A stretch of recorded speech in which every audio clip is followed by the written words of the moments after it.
Hey, you, wake up. It's Saturday morning and it's time to jump on that to do list. But that home improvement project doesn't have to be a chore. Before you jump in, tune in here to About Your House to listen and learn from the most experienced and reputable contractors and service providers in the industry. On today's show, we have Bullet Helms of National Design Mart in the house, and John Delaney of Crowntown Cannabis, and Mike Libretto, owners of Libretto's Pizzeria. About Your House is brought to you in part by PutToolsInSchools.org, connecting students to tools of the trades and raising awareness of the many career pathways. Also brought to you in part by Carolina Foundation Solutions, a licensed general contractor in North and South Carolina. From the hills to the coast, if you have a problem, they have a solution. So sit back, relax, and enjoy some time with us as we spread a little love. And now, here's your host, Ray Terry.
Are we playing commercials? All right, welcome. Good morning to you folks. Hope you had a great week. Merry Christmas, happy holidays. 10, 11 days till Christmas and full tilt ahead. Happy holiday. Bullet Helms is in the house. His real name's Steve Helms, but there's too many Steve Helms, so he's got Bullet. And his head looks like a bullet anyway. That's So, right. call him Bullet Helms. I've known Bullet. How long have I known you? Uh, Roughly. Over 30 years. Now you got to talk close to the mic.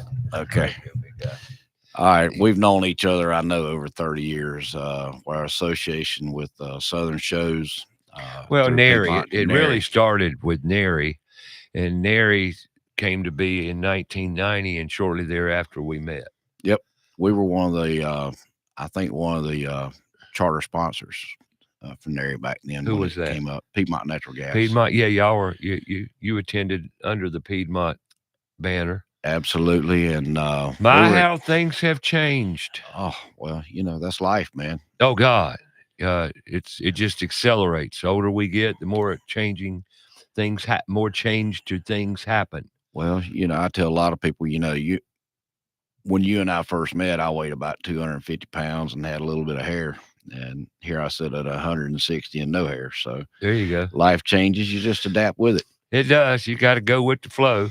And you started in the industry. You're from Charlotte too, aren't you? I am one of the few Charlotte natives that you'll meet. Matter of fact, when I mention that to a lot of people, they look at me and say, "Oh, you're the other one in town." So it's You kind of know funny. that we both hear that a lot. Being that I'm a native as well, like at the NARI meeting the other night, we both attended the NARI holiday get together over at Ferguson Enterprises over on Summit Thursday night. Great turnout, great people. I mean, just a wonderful opportunity to network and spend the holiday with some great people in the industry. But what's amazing is when I'm in a meeting like that, hardly anyone in the room is from Charlotte. And the other night, and I've gotten to where I ask people. Well, I ask people a lot of questions anyway. I just inquisitive. I want to know. But I'd ask people straight up, "Where are you from?" And I said, and notice I didn't say, "Are you from Charlotte?" No, I do that all the time because I know you're not. I do that all the time, and I usually look at people and they say, "Well, I've been here since 2010 or 2005, moved here with my job or whatever the reason for." And I look at them, I say, "Well, if you've been here more than 5 years, you're almost native." Because that's there's some people. I had a client this week, excuse me, and she's been here since the 70s, from up north. And I said, "Well, we'll call you a homie." Since 78, heck, that's way back, considering. Right. But anyway, we're natives, both of Bullet. You, give me some history on you. Where'd you grow up, Charlotte? I was born over off of Freedom Drive. West Charlotte. West Charlotte. And then when I was 5 years old, we moved over to Northeast Charlotte near Cochran Junior High. And played a lot of ball. Where'd you live over at Cochran? We lived on Colebrook, off of Milton Road, and none of that area out there was developed. I know it was country stuff. It was out on the outskirts. Absolutely. Cochran Middle School was that was on the very fringe of town. Oh, absolutely. It was but it was exciting being over in that particular community because we all grew up. There was probably 500 kids that were playing ball. What started out as Charlotte Optimus, and then it became CYAC, which is Charlotte Youth Athletic Club, and they had baseball and especially football programs were huge over there. And we all developed a friendship that not many people can experience. When I say that, the parents were so involved, and you had 500 kids that were all friends, and we just, and today I still have probably 100 friends that we get together from time to time, and we talk on Facebook and different things. So those long-term relationships from the time I was 8 to 16 just were incredible. Yeah. Well, Charlotte's actually full of natives. I tell people that all the time. I'm challenged at restaurants from time to time. The last time I was Lancaster's Barbecue up on Beatty's Ford Road. Oh, yeah. I'm sitting at the bellying up to the bar there, and the bar's full of people. And this police officer from Huntersville comes in, sits down right beside me. And we start talking, and I said, "Where are you from?" He tells me, moved down here from Rhode Island or somewhere, and, and I said, he said, "Where are you from?" I said, "Charlotte, born and raised." He says, "Well, you're one of the rare." I says, "It ain't so rare." I said, "I'll show you right here, right now." I said, "Everybody." And I just spoke up real loud and said, "Everybody at the bar, how many of you from Charlotte?" 90% of the people at that bar raised their hands. I said, "See what I tell you." That's funny. I said, and it did the same thing Hickory House when it was open. Yep. Guy came in and says, "No, ain't many people from Charlotte left." I said, "Well, let's see." Then the restaurant had people in it, and I just stood up and said, "Hey, everybody, how many of you from Charlotte?" Everybody in the restaurant that night was from Charlotte. And I said, "See, everybody say it's so rare. It's not that rare." And we've got a lot of native Charlotteans still left in Charlotte. It's just the problem is, and it ain't a problem, that there's so many immigrants in Charlotte from other cities that they've definitely outpopulated the natives. No question about it. Charlotte's grown so much. Matter of fact, talking about the growth of Charlotte, and we're going to hit on it today in today's show because, well, our next hour guest, Crowntown, what'd you say? Terrible? Terrible way it's blowed up. Yeah, it's out of control. But, we were talking, about how, a guy from a little town, I can't remember where it was, outside Charlotte, he said, "Well, man, you won't believe how it's growing out here." Mm-hmm. I said, "Yeah, I will too." I said, "Look at Belmont. Look at that little town of Belmont, how in the past 10 years it's exploded." Look at Rock Hill. Yeah, Rock Hill, Mount Holly. All these surrounding towns and I talk a lot about exploding population around Charlotte, but it's just the reason you're seeing a lot of the growth in the outskirts is simply because Charlotte Ain't got no more. There's not much land available, and that's the reason you see a lot of tear downs in certain Oh, yeah. areas. They're tearing down the old mill houses that were in Oh.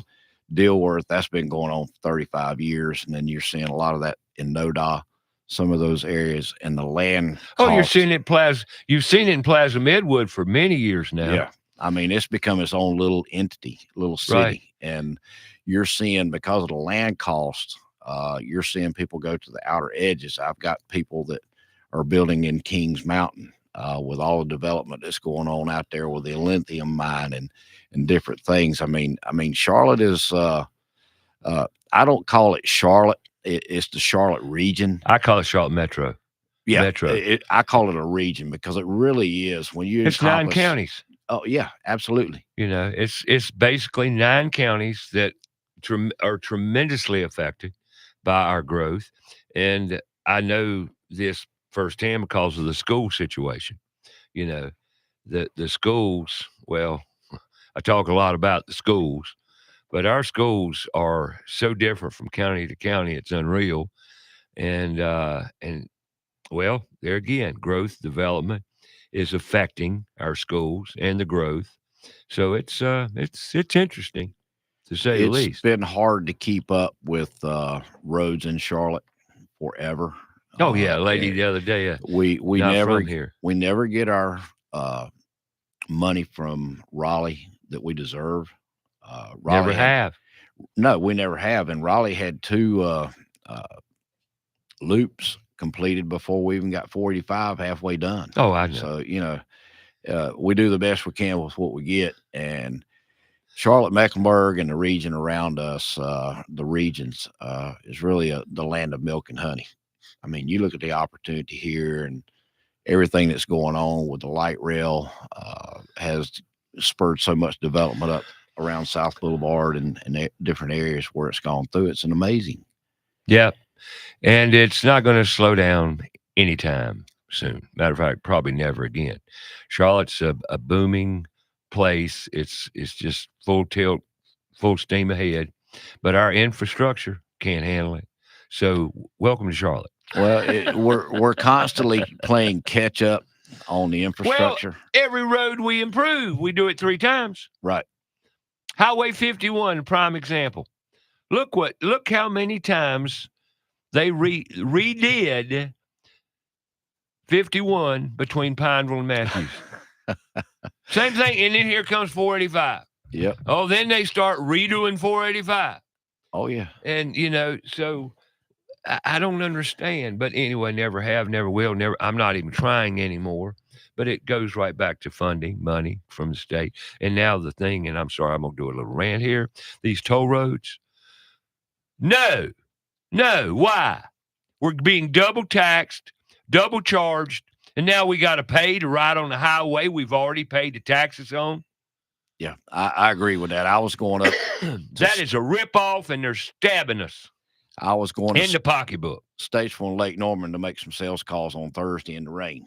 And, I'm looking down there at my GPS and I'm thinking, well, that toll road looks awful good. And then I looked up there and it's $4.35 to go 1.5 miles. I don't think so. If I took that toll road from exit 18 all the way up to exit 31, it would have cost me about $21. I know. One way. I know. And I said, no, I'm not doing that. No, I don't do it. I will not ride on the toll road. Will not. Because it just gripes me. And what most people don't know, and I'm not going to tell you where, I'll let you do a little research. The money, the management, the control of all that, not even in America. There's your point right there. Look into that, folks. Who's controlling the tolls? Who's sending you the bills? Where's it coming from? Look it up. Do your research. It's appalling. It ain't in this country. Well, that's one of the misnomers about the toll roads. Nobody was told that till the end. And, we all thought this was going to be a state deal. No, it's going overseas, buddy. Every bit of it. Yeah. And, you think about their investment. It was a huge investment they made. But you think about the next 50 years and how much money that's going to bring in. I know. How much it's bringing in now. I talked to a lady at one of the sales and marketing council meetings with home builders. She said her bill was, she lived up at the lake and she had to travel south, to get to her job. And she said her bill was $500 a month. You're kidding. Can you imagine somebody paying $500? And I'm sure to use a road that you pay taxes when you buy gas. Yeah. When you pay for your tax, when you buy certain motor vehicle items, Tires.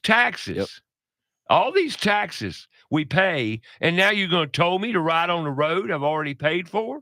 Yeah, and you're going to pay basically a car payment or more.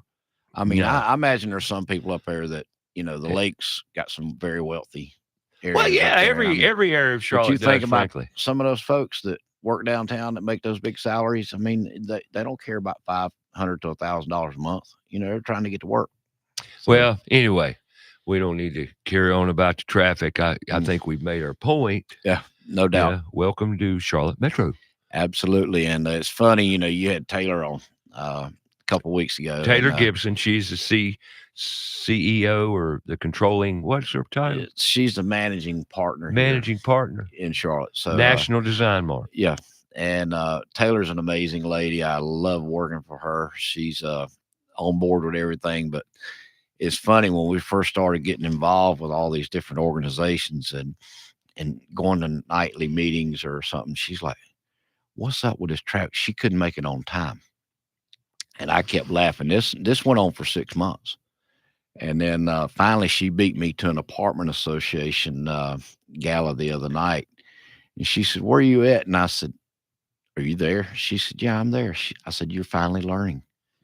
She said, she drove up from Ballantyne. It took her, about an hour to get here, just from Ballantyne. And I said, well, I'm about 10 minutes out. The traffic's so bad one night, I left Ballantyne and head to Matthews. Took me 45 minutes to get from Pineville to Matthews. But on that note, we got to take a break.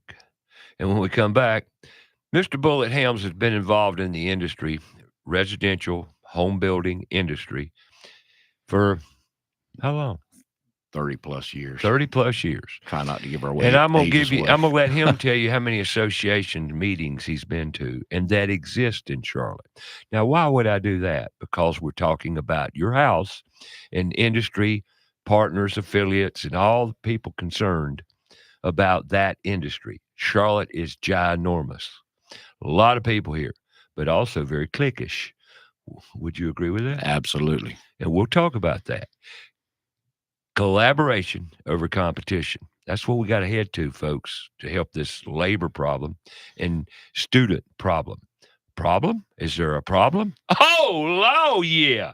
We'll talk about that and more when we get back right here on About Your House on Fox Sports Charlotte. Download the free app, stream it live. Go on Facebook Live. Go on YouTube Live, About Your House radio page. We're here on your browser, foxsportsradiocharlotte.com. Stream it live. Soon to be consistently on Spotify. We'll be back with more About Your House.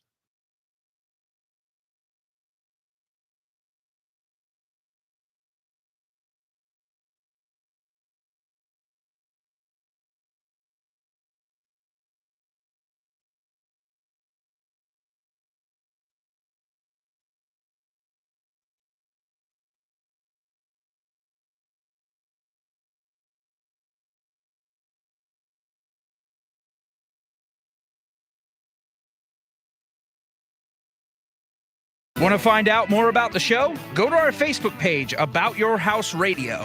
We'll be right back after a word from our sponsor. Carolina Foundation Solutions is a family-owned and operated company and a licensed general contractor in North and South Carolina, providing foundation solutions from the mountains to the sandy shores of the coast. At Carolina Foundation Solutions, our objective is to help educate, offer guidance, and provide assistance. With over 200 years of combined experience, our family of experts are ready to help protect and repair your largest investments. If you have a problem, we have a solution. Call 877-883-4626 or online, CarolinaFoundationSolutions.com. Go outside and take a look at your home. Are the gutters doing their job? The number one enemy to your home is water. Most homes are built with small, inadequate gutters and small downspouts. ABS Insulating has a division of the company that does nothing but gutter services. All gutter services: cleaning, maintaining, repair, new downspouts, replacement, and new gutters with many types available. They're a leader when it comes to gutter protection. Call ABS Insulating today, 704-821-4343 or absinsulating.com. Owens Chimney Systems is known for all professional chimney services since 1989, including chimney cleaning, recommended annually, chimney evaluations and inspections, any and all chimney repairs and restorations, gas fireplace and gas fire log service, furnace cleaning, cleaning out one of the most overlooked appliances in the home. Get it done right the first time. That's Owens Chimney Systems at 704-554-9595. Or you can visit us online at owenschimneysystems.com. Have a comment or question for the show? Call us 704-227-8986. That's 704-227-8986. Now, back to the show.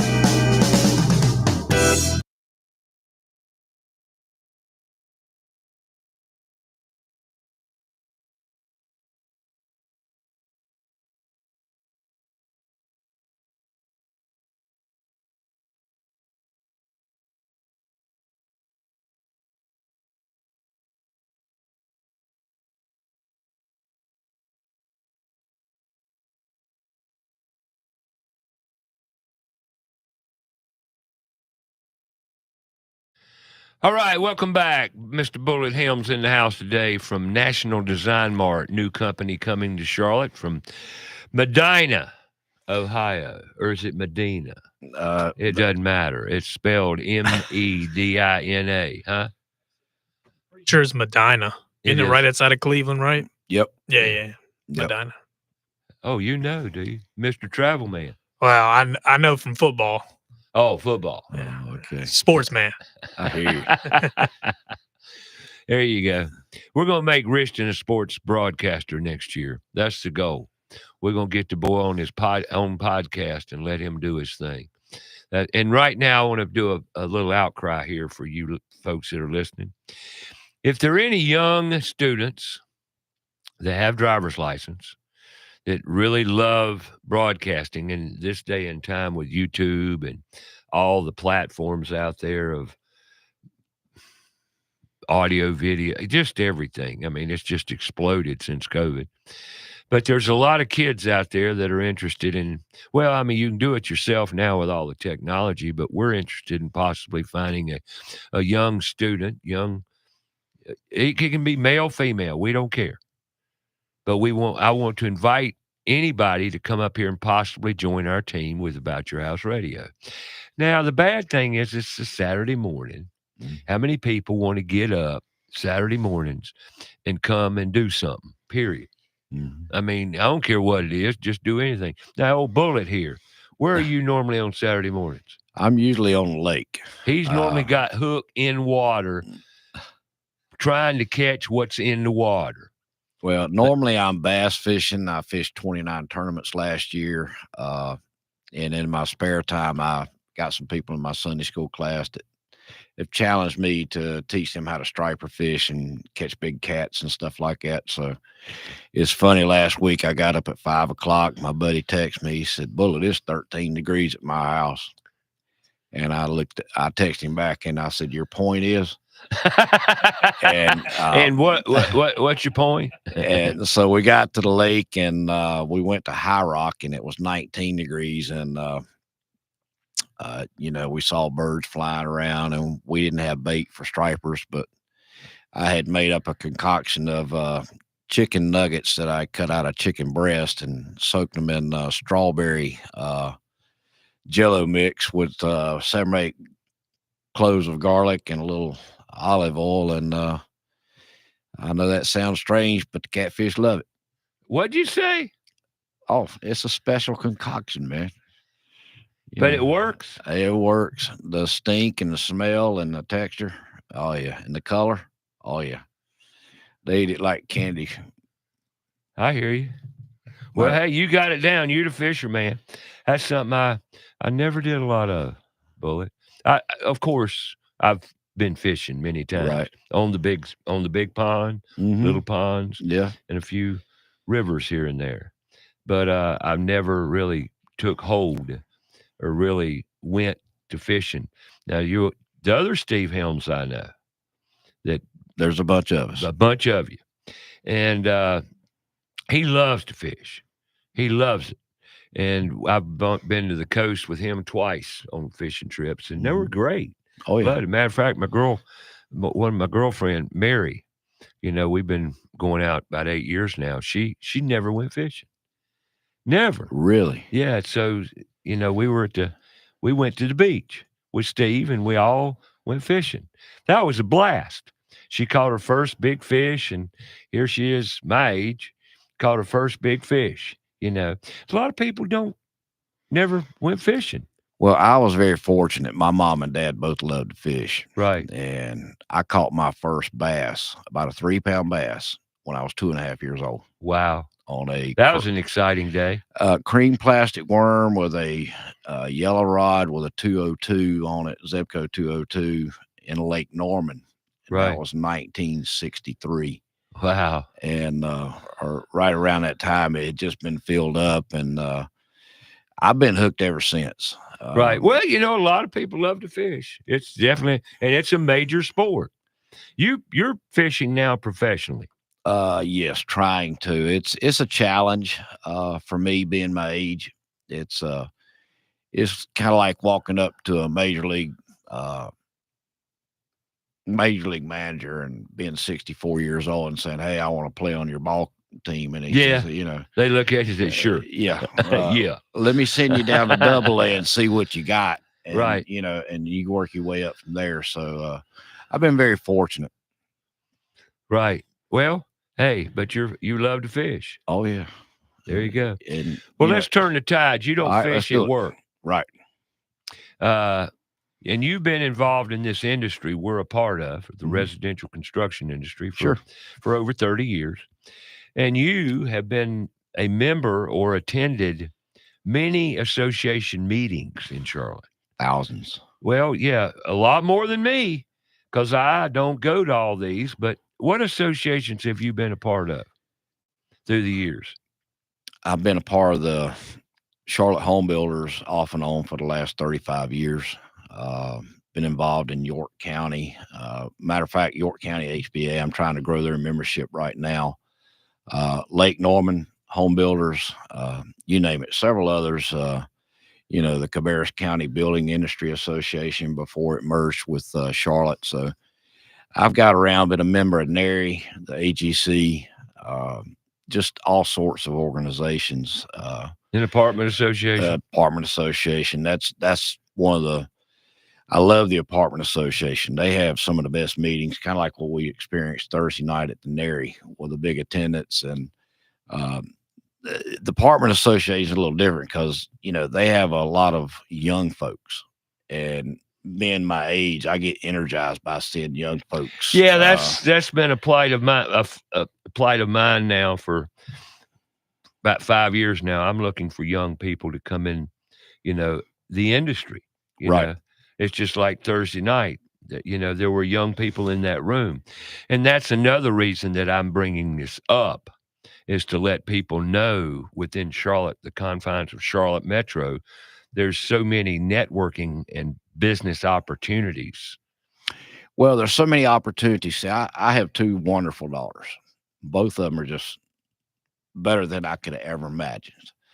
How old are they? So, well, Jennifer's 34 and Lauren's 30. Gotcha. So they are both very well positioned professionally. I like to think it was the upbringing that they had, but they're great people, married to great people. I'm very blessed in that regard, but I have a passion for women in the building industry. So do because I. I agree. Yeah. Taylor is involved in NAWIC, which is a women's National group. Association of Women in Construction. Absolutely. Been to 4 of their meetings, and I was the only man in the room. Well, I have been a member of the PWB with home builders for the last 3 or 4 years. That's women in. It's professional women's building group. Right. And that's a wonderful organization. I love it. They have a lot of different things for ladies, but I go because I want to experience and hear about their experiences in the workforce and learn from them so I can relate that to my daughters. Kind of selfishly. And like you say, I'm one of the token males and I don't care. We had an event at one of the showrooms for one of the builders and had about 45 women there. And I just basically grabbed 2 bottles of wine and a couple of bottles of water and went around just keeping everybody's glass full.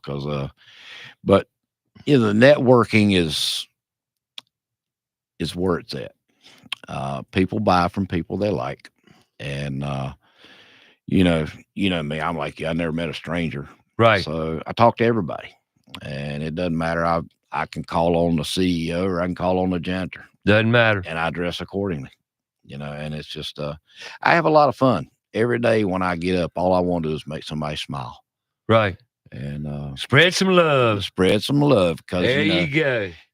Time's short. And, about 5 or 6 years ago, I told you this, I sat in my garage and I eliminated about 500 people off my phone. If anybody had any negative thoughts about anything, I didn't want to deal with it. I had just gone through cancer and got cured and all that stuff. And I said, no more negativity. No, not dealing with it. That's kind of where I'm at right now. Although I tend, and honestly, I tend to sound negative, but we live in a very precarious times in certain areas. And when it comes to our kids, our youth, we have big issues. We have major issues. And it's a we thing. It's a community thing. Like right yesterday, I found out we've got a high school in Charlotte that's in dire straits. It's a very popular high school, and I'm making this announcement today because we're going to need some help. We, being Charlotte. Now, the high school I'm referring to is our alma mater. Yeah. Both you and I went there. Absolutely. And we need help. And I hope it's heard right now.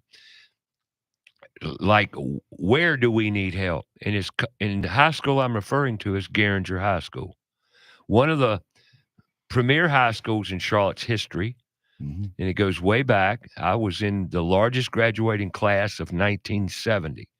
Over 1,200 students graduated that year. Yeah, I think we had about a little over 800 when I graduated. We were the largest class in the state of North Carolina at that year.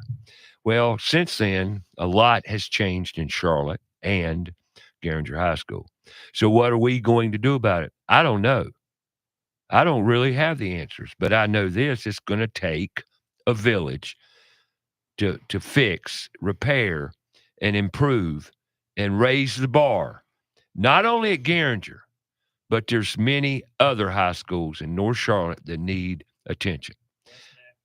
They're in the Crescent. Now, if you don't know what the Crescent is, let me explain that to you. Do you know what the Crescent is? I've heard it, but, If you take a radar sweep from East High School, that's on Monroe Road, and you start swinging and going north with your radar scope, and you swing it all the way around North Charlotte, all the way around to West Mecklenburg, or even as far as the Palisades. So that's taking the whole northeast,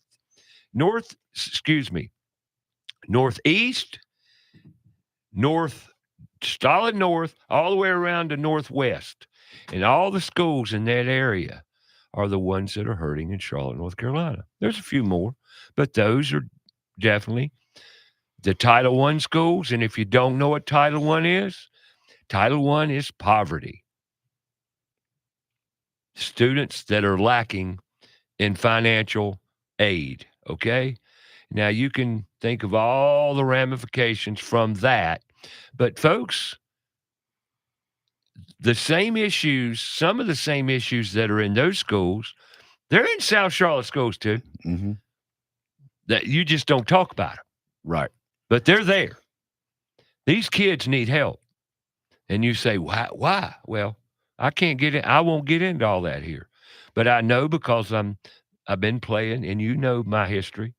I've been knocking on schools a long time. Over 30 years I've been I was on the advisory board at CPCC for going on 20 years. Mhm. I don't know if they don't call me anymore because what do? I talk about the issues that we need to work on. You try to address the problems, and they don't want to hear. No, they really don't. Because when you do that in our culture today, when you complain or even bring things up, they tend to want to make you the problem. Yep. I know because I've experienced it for the past 30 years. And when you say something, like I say, you become the problem. Well, okay, I'm the problem. But I'm not shutting up because people have asked me to calm down. I'm too in your face. Well, what's it going to take? What's it take, Bullet? Ray, one of the problems with schools is everybody is being educated or indoctrinated to go to college. And that changed the whole dynamic of schools. Back when we were going to school, you had electronics class, you had all these different trades that you could go into, whatever your interest was, because back then not everybody had a chance to go to college. Not everybody wanted to go to college. Nor do they today. So they could go into an auto mechanic shop and work on cars for a couple hours, or they could go to electronics shop and small engine repair, that type stuff. So everybody's not built to sit behind a computer or behind a desk. We got to move. You got to keep people engaged, and especially this day of short attention span. Not only kids, we got adults just as bad. However, I'm not going to dwell on this today. I want to bring it up because, well, I have to every Saturday. Why? We got a problem. How in the world are we going to fix it? Well, put tools in schools is an answer. And we'll talk more about that. But on the 28th, Saturday after next, we're going to have a school day.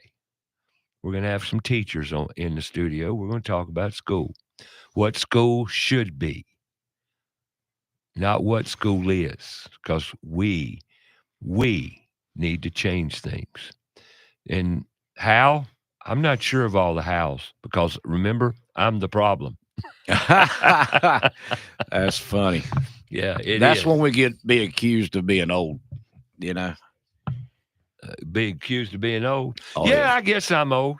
Old school. I mean, I'm old school and old, according to most people's standards. The other night at that NARI meeting, there were two people in that room, my age. Me. Who's the other one? Me. No, you're not old. You're 64, almost 65. Janine Delaney. Oh, my goodness. Yeah, Janine. Yeah. Because we had a conversation about that. And that's okay. Janine's extraordinarily intelligent, beautiful designer. She's been in Environamics, I think is the name of her company. Well, now her daughter has stepped up, second generation, stepped up in mama's place and doing a great job. If you want a kitchen design, a room addition design, heck, a house, great company to do so. And Janine's still coming to work part-time, but she doesn't want to retire because of her passion. Right.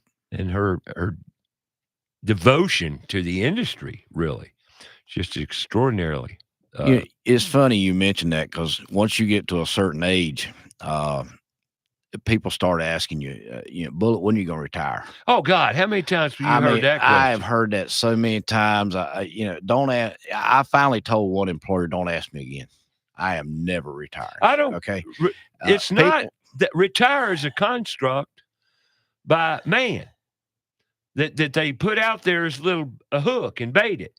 Oh, you're gonna work and you're gonna get to retire and enjoy your retirement years. What?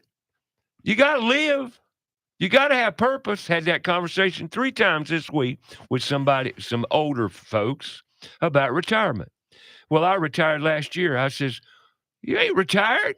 You just told me about what you're going to do today. Mm-hmm. That ain't retirement. Well, I mean, I retired. See what I'm saying? It's kind of crazy, but that's the world we live. Nah, it's I'm not going to retire. People that know me, they know I sleep 2.5 to 4 hours a night, whether I need to or not. The rest of the time is working on fishing equipment, strategizing to see where I'm going to be more successful in my job, and constantly thinking about doing something. My wife will sit out in the garage with me sometimes, and she'll be watching her Hallmark movie. She's a big Hallmark fan. She watches her Hallmark movie, and I'm like, I'm sitting there and I'm tying knots. I'm changing hooks. I'm doing, packing for the next tournament. And she's like, I'm going to bed. I'm going to watch this in bed. And I, why is that? And she says, you can't sit still. And I said, that's just nature of the beast. You got to keep moving. Nature of the beast. You don't use it, you lose it. Exactly. So, we all are challenged when we get to this age. I mean, I'm scheduled to. But what's the most important thing in your life? You and I both know, you've already been through it. It's your health. Exactly. Health is wealth, man. If you don't have your health, you can't do what you did. And that's to me, that is the most important thing we need to focus on as we get older is our health. Well, it's funny. Not your insurance payments. I met a builder the other day, and he walked in with his boss, and he said, what are you doing, Bullet?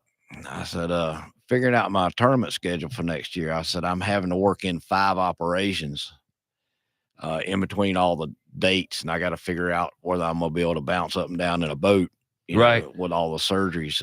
Some of it encompasses my eyes and some skin cancer. And then I've got a 2 or 3 month break after a certain area before the super regional tournament start up. And I'm going to have a knee replacement done sometime in there. So, Well, knee replacements are they're a miracle. Yeah, they really are. If you do what you're supposed to do in therapy and rehab. If you do rehab and you do what you're supposed to do, a miracle. It's amazing. It's funny. It's actually outpatient surgery now. Yeah. I mean, you go it's in, outpatient, you go out, but that rehab is so important. Yep. I agree. And I've known so many people. Matter of fact, we talked about my girlfriend, she had a knee replacement. We went to the mountains one time. We hiked 5 miles before her knee was replaced. Wow. I looked at her and I said, you're in pain? She says, no, I'm not. I'm fine. I says, girl, I could tell. And she could barely walk that day. And we stopped and we took a break. And 6-8 months later, she had a knee replacement. Today, she can run, walk, hike, everything. And you don't even know it. That's amazing. Yeah. And she walked up 16 steps 3 days after she had the surgery. Well, we went in McAdenville Saturday night. Okay. And we parked and met my daughter and her husband up there, and they're all in good shape. I mean, my wife walks every morning 3 to 5 miles. That's awesome. With her twin sister, which lives a couple of blocks away from us. But what's so funny is I walked about 4 miles, and I couldn't keep up with them. I was 20, 30 foot behind them all night. Right. And Sherry said, you hurting pretty bad. And we got in the truck. I had a little coffee left over. It was cold. I took 4 leave right then. I was like, yeah, bone on bone, 4 miles. Yeah. Well, we're going to talk about one ailment healer and therapy that's very beneficial. And I know firsthand because it's worked for me. And that's CBD oil. CBD oil is very beneficial. And now I'm not a doctor. And all this is just coming out of my mouth. And you don't have to believe a word I say. Matter of fact, I don't care. But I'm telling you, as an old codger, such as me, who's worked physically his whole life, it works. It works. Now, how? We'll talk about that. But right now, I got to take a break. And we're going to come back and talk more to Bullet, as well as our guest just come in the house from Crowntown. And Mike Libretto's coming in the house at Libretto's Pizzeria. We're going to talk about it. Love that place. Oh, you've been there? Oh, many times. Well, he'll be here in just a minute or two, I think. Cool. least you're supposed to. Sometimes it don't happen the way it's supposed to. But we'll see. You're listening to About Your House right here every week, 8 to 11 on Fox Sports Charlotte. As you can tell, we talk about everything. It don't matter. Got Bullet Helms in the house today, as well as guests coming in second hour. Third hour, Roddy Player is going to be calling in and talk about the Queen City audio, video, and appliance new acquisitions. They have grown. We'll hear more about that from Roddy Player and more right here on About Your House. So come on back. We'll be here.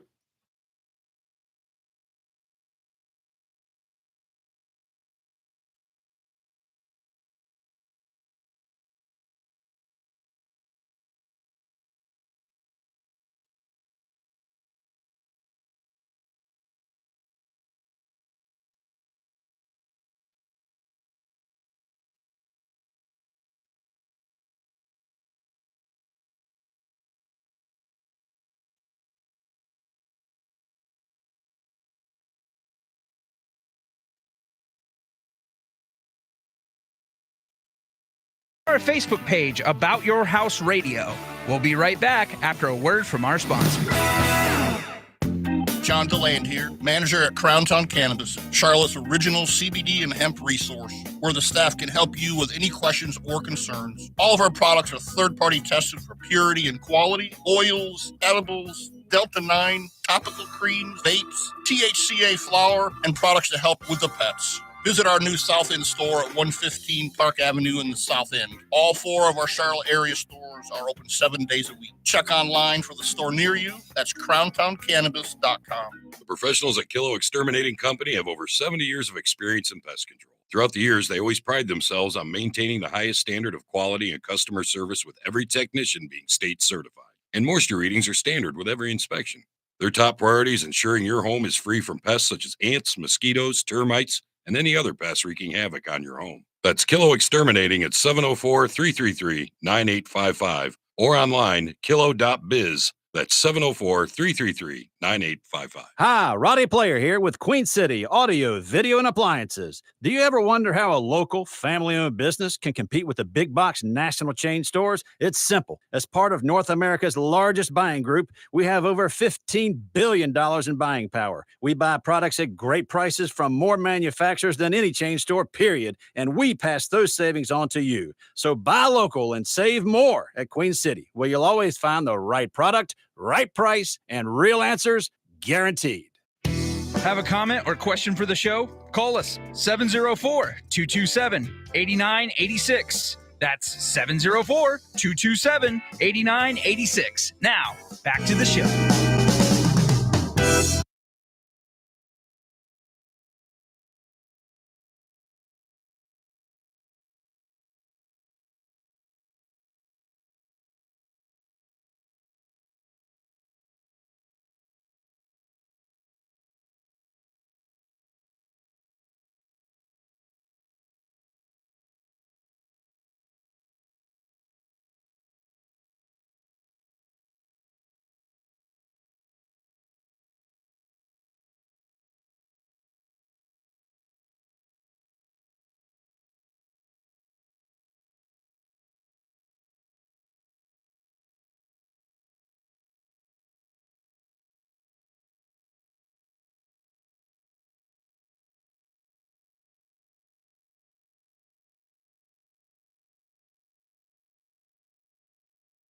I've never even heard of them.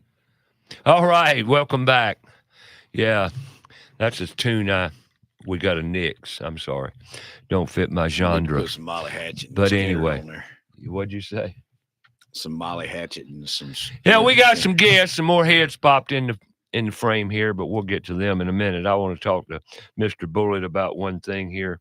Actually, several things.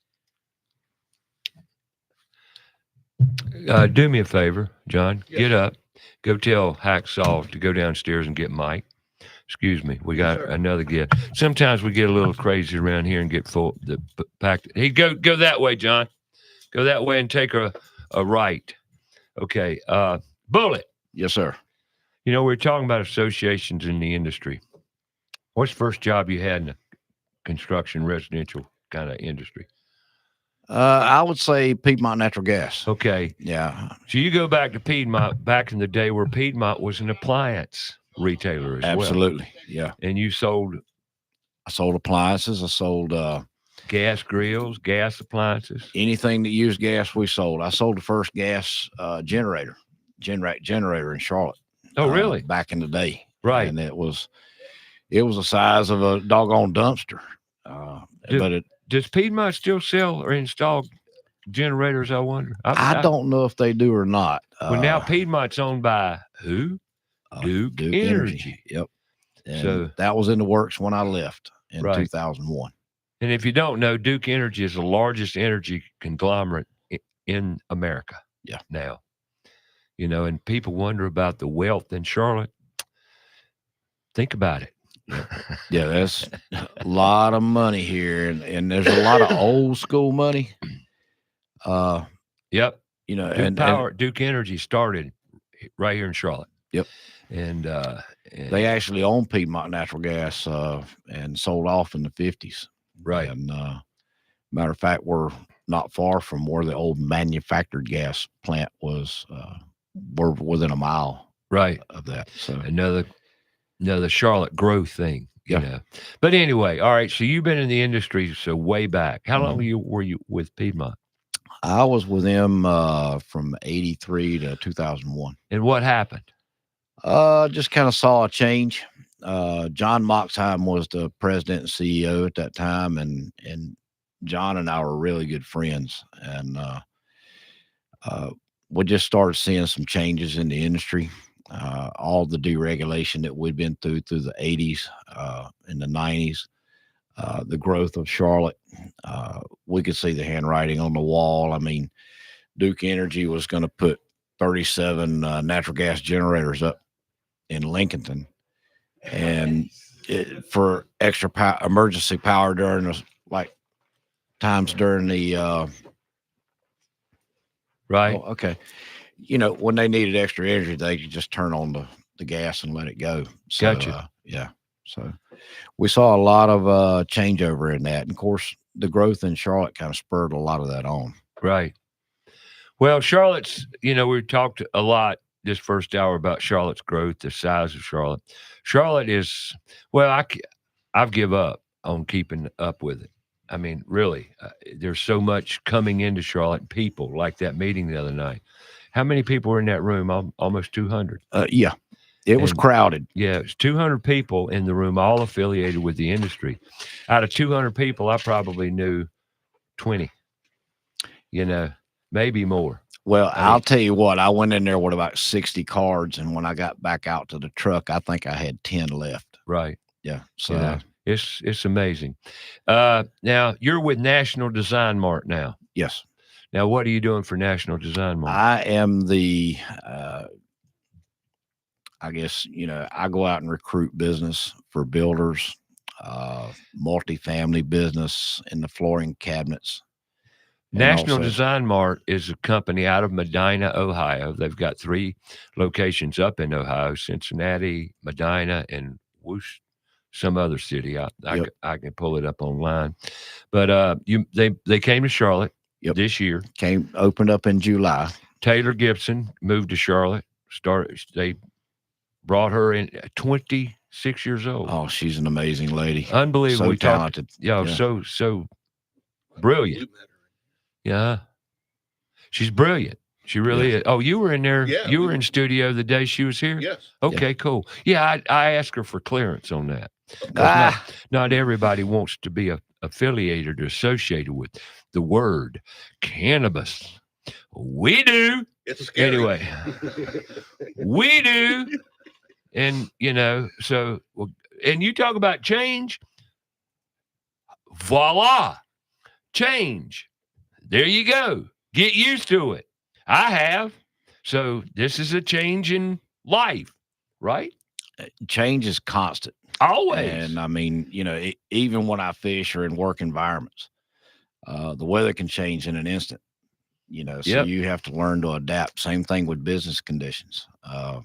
Things change, who was looking at 2008 and the changes we saw in the industry at that time. So, that's the only slowdown we've ever seen in Charlotte since 1973. Well, there have been several slowdowns, but nothing is great. Because I've been through 5 recessions like you. You've been through 4 or 5. Well, let me just state that recessions affected the country a heck of a lot more than they affected Charlotte region. Oh, yeah. Charlotte's been somewhat insulated. When Hugh McCall puts up billboards in Charlotte stating that Charlotte refuses to participate in the nationwide recession, that's cockiness. Really? Hugh McCall would do that? No, I'm kidding. Trust me, I know. I go back. I know. This thing all started with liquor by the drink. When they passed liquor by the drink, There's a change yep. that happened once upon a time. Positive change. Because as soon as 6 months after they passed that law, IBM brought 10,000 high-paying jobs. What they didn't figure is IBM being the cog with all the spokes on this wheel, they brought another 30 to 50 companies to support IBM. All of a sudden, you've got 10,000 high-paying jobs for IBM. You bring another 40 or 50,000 jobs with the supporting companies. All of a sudden, Hugh McCall, Crutchfield, their banks are plush. And then you had deregulation of the banking industry in the early 80s. These guys are sitting on cash, they're buying. And voila, we just keep growing. Commercial, you got to have places for these people to stay, people to eat, to shop, housing. We talk about liquor by the drink coming in. I remember the day where if you got outside Mecklenburg County to the west, you wasn't drinking nothing till you got somewhere beyond Gaston, Cleveland, and Rutherford counties. All were dry. They were dry. Mike looks and says, really? Yeah, there was a day you could not buy a beer in Belmont. You believe that? Ryan looks at me and says, what? Really? Oh, yeah. Oh, yeah, there were days, you could not get I can remember the day we'd go to the mountains I drink beer, okay? Sometimes too much. But at any rate, we'd stopped at a store to get a cold beverage. We don't sell alcohol here. What? I mean, here we are, Charlotte, and this was back in the day of transition. Well, all that changed. And there's a store, if you go down 74, which is Wilson Boulevard, that brick store right before the river. Yep. Come Friday afternoon, now you couldn't get in that place because that was the last stop before you crossed the river into Belmont. Well, Ray, or Mount Holly or whatever that little something is. We're talking about my early years with CYAC and all the parents and the kids being so close. Right. Well, it was so funny. We go to fish camp sometimes on Saturday nights, and a lot of people don't know what a fish camp is, too. You go to the fish camp, and there'd be 20 families, right? Parents, and then there'd be 30, 40 kids. So they were trying to accommodate us. Well, what you didn't notice is there would be about 8 or 10 brown bags. Brown bags. Daddy would have a brown bag, and we'd get to the table, and they'd set all their liquor bottles and pull the bag down, and they'd say, what kind of chaser would you like, sir? Riverview Inn. Oh, yeah. Right there at the river. Yeah. Do you know what Riverview Inn is? You remember? I do. You remember? I moved here in 95, and there still was some. Yeah, Riverview. Captain Wendy. Yeah, Captain Wendy. But anyway, this is history. It's gone. Been gone for many, many, many, many years. But I just thought I'd reflect on. We talk about change. There's some changes, big time. And now we're going to talk about Belmont coming up next hour.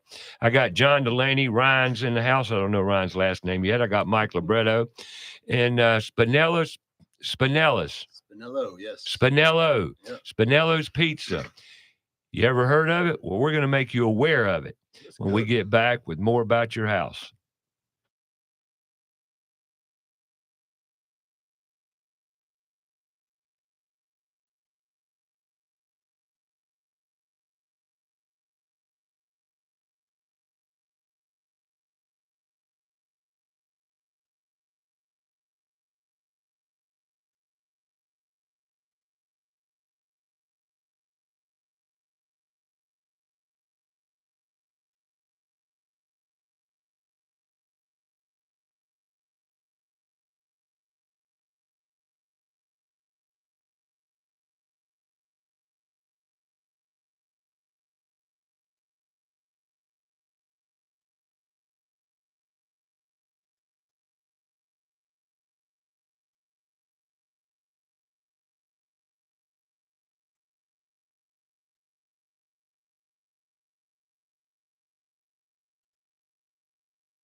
Pizzeria was in Manhattan. You awake yet? Hour number 2, we have Bullet Helms of National Design Mart, John Delaney and Ryan Schwartz of Crowntown Cannabis, and Mike Libretto, owner of Libretto's Pizzeria and creator of Spinello's Pizza. So stick around. Lots of great information coming your way. About Your House is brought to you in part by PutToolsInSchools.org, connecting students to tools of the trades and raising awareness of the many career pathways. Also brought to you in part by Carolina Foundation Solutions, a licensed general contractor in North and South Carolina. From the hills to the coast, if you have a problem, they have a solution. So sit back, relax, and enjoy some time with us. And now, here's your host, Ray Terry.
Yeah. All right, welcome back. Hour number 2. Mike Libretto's in the house, along with John Delaney and Ryan. What's your last name, Ryan? Schwartz. Ryan Schwartz. You can bring the mic over a little bit. We're gonna focus on you guys here for a little bit. You know, reason I brought Crowntown in the studio again this morning because they're expanding just like Charlotte, blowing up. And then I've got Mike Libretto here. Mike, I'm gonna focus on him first because he's a new one to the show. John Delaney. Delaney. I say Delaney. I'm sorry, John. Please slap me. Delaney. I never get that name right. I don't get half the names right I speak. I'm terrible on names. A lot of people say, a lot of people probably say that's his age. Could be. Could be. John Delaney. I apologize. I'm gonna call him John. John Sims. Yeah, people connect more with that after Michael. Anyway, I got John Libretto. Mike. See, I can't even say Mike right. A lot of people here. Michael Libretto. It's Michael, isn't it? It's Michael. It was originally Michael. Grab the mic. Get a little closer to it. All right, Mike. How long you been in Charlotte? It's been about 15 years now. 16 years been in Charlotte. 16? 17 years. Now, see, you can tell he's not from here. He's got a strong. What gave it away? What? Where are you from? New York City. New York. Born in New York? Born in New York, yeah. Born in Queens, right outside the city. Grew up out in Long Island and spent the last 20 years of New York in Manhattan. What brought you to Charlotte? I always ask that question to, the epicenter. What's that? The epicenter. We did the Pizzeria, and the epicenter was us when I first came down. So when they were building that back in 2008, right? That's when I first started coming down. We had the Pizzeria there for 10 years. Nice run. So you're the owner of Libretto. Yes, sir. And how many Librettos do we have around? Right now we have one in Ballantyne. Just one in Ballantyne. Yeah, we had 3 in Charlotte at one time. One in New York City and one down in actually Jacksonville, Florida, of all places. Gotcha. Yeah. How many you got now? Just the one in Ballantyne. Just the one in Ballantyne. Yes, sir. Yeah, restaurants been up, down, all around. Yeah, it's nice having one. It's a much more controlled environment. Yeah, restaurants business not an easy business. It's not an easy business. Not easy at all. Sir. Pizza's big popular. Pizza's a good business. Pizza's a fun business. So you're the owner of Libretto's. Yes, sir. Okay, cool. How's Charlotte been to you? Charlotte's treated me well. Good deal. All right, why are you here? We're talking about Spinello's Pizza. right? Yes. Did I say Yes, that sir. right? You nailed it. Spinello's. Spinello, yes. Now, Spinello's the name of another pizzeria as well, not in Charlotte. Am I right or wrong? I'm going for hit. I want clarification. I've heard of a on Spinelli's. Okay, so it's not. It's Spinello's not the same, right. is a singular name by you. Singular name, yeah. So you came up with the concept of I came up with the Spinello. concept. A friend of mine's girlfriend actually came up with the name. We were trying to figure out the name for a while. Well, that helped and- me clarify everything because I was confused. Yeah, Of course, she's not a hard to great girl. She's confuse me. She comes from a nice Italian family, and we were trying to figure out a name. And she looked at me and she said, "How about Spinello's?" And it just clicked. I was like, "Spinello's, what's that?" And it turns out Spinello is Italian slang for a joint. Really? For a spliff, reefer. Yeah, it's Italian slang. A doobie. Nailed it, right? A doobie pizza. Exactly. Doobie in Italian is Spinello. Really? Wild, right? We can go home now. All right. Thanks for having me. It's been fun. I didn't know that. Yeah, sure. So you can only buy Spinello's pizza at Libretto's. Is that right? No, we have them around. Actually, the boys. Well, at that's the why I'm Crowntown. asking. Yes, sir. We carry them. The stores carry them. Crowntown was actually Crowntown Cannabis was actually the first store to give us our first shot. Which store did I meet you at? Because I You met me can't remember. downstairs at the South End store. South End store. Yeah, the grand opening. Oh, down here, right around the corner. Downstairs, yes, sir. Yes, sir. I couldn't recall you. There was a lot going on. Yeah, that it was. day. It was. Busy. We were day. handing out pizza, so Yes, I remember. I had a bite. So now, what's so different about Spinello's? Tell us about your creation. And you are, I mean, that's your creation, I right? created it. Yes, sir. You created it. Yeah, for a long time, we were eating brownies and eating cupcakes, eating different types of edibles, infused edibles. I always thought to myself, man, I know pizza and I like smoking or I like eating. Why not combine the two? And it became like this project for me. And I was in my kitchen with some good flour and some good oil and a bunch of Levo infusers. And I just kept trial and error, which is a lot of fun. The trial part's a lot of fun. Well, cooking is fun that Yes, way. sir. I do enjoy it. No question about it. So I would infuse some oil and make a pizza, send it out to be tested, see how it came back, learn a little bit, change the recipe. How change long the did it spec take a you? little bit. Months. Took me probably close to 6 months between. And it wasn't every day. It wasn't the prime focus of my life, but it took me a while because every time you send it out, it takes a week to get tested. Got to try to figure out what to do. You try again. You make some adjustments. Who in the world, if you don't mind me asking, test your darn pizza for clarity? No, I'm not talking for effect. Professional? I know you got a lot of We're candidates for professionals. effect. Laboratories okay? or friends? But he said, well, I'll test it, And speaking of, we have some sample pizza. Yes, we do. What kind you bring with you? I brought some pepperoni. All right. Yeah. Cool. 40 milligram pepperonis. 40 milligram. Yes, sir. Now, how in the world? No, I'm not going to get into all that.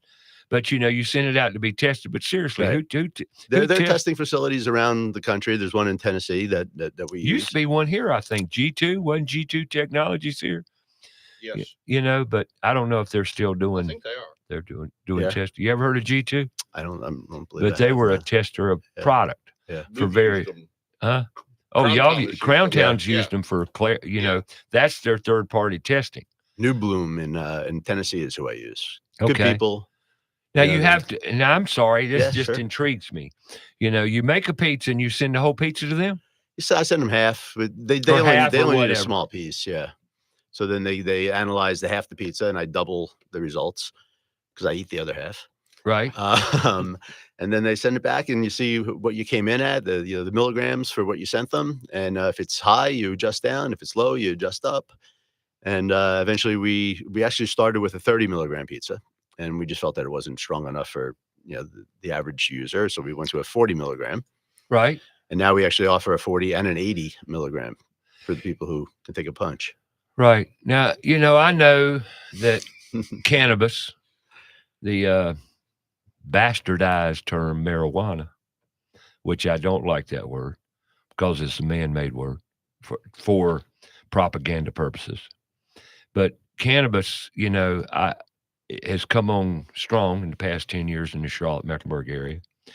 And so you started, because you've been here a while, it was one day he says, well, I got to come up with something. And you started working on this thing. Yeah, Now, it was in the back of my mind for a long time. And I just one day, you started seeing, since the Farm Bill in 2018, you started seeing things pop up that were, some others started getting into drinks and, some places selling brownies. And I thought to myself, like, I really need to get off my butt and get working on this. right. Okay. How long's it been out? How long have you had this thing perfected? 6 months or so.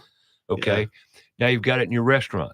We sell it frozen. Yeah, You packaged sell and it, frozen. you package it frozen. We package it's sold frozen in Crowntown. That's how we have it. That's too. that's how it's sold. Well, in other words, I can't come in Libretto's and get a hot pizza. Not yet. Okay, well, Not that's yet. good to know because everybody's going to be flocking to Libretto's, Yeah. but you can buy them there frozen. Buy it frozen. You take it home. You preheat your oven to 420 degrees.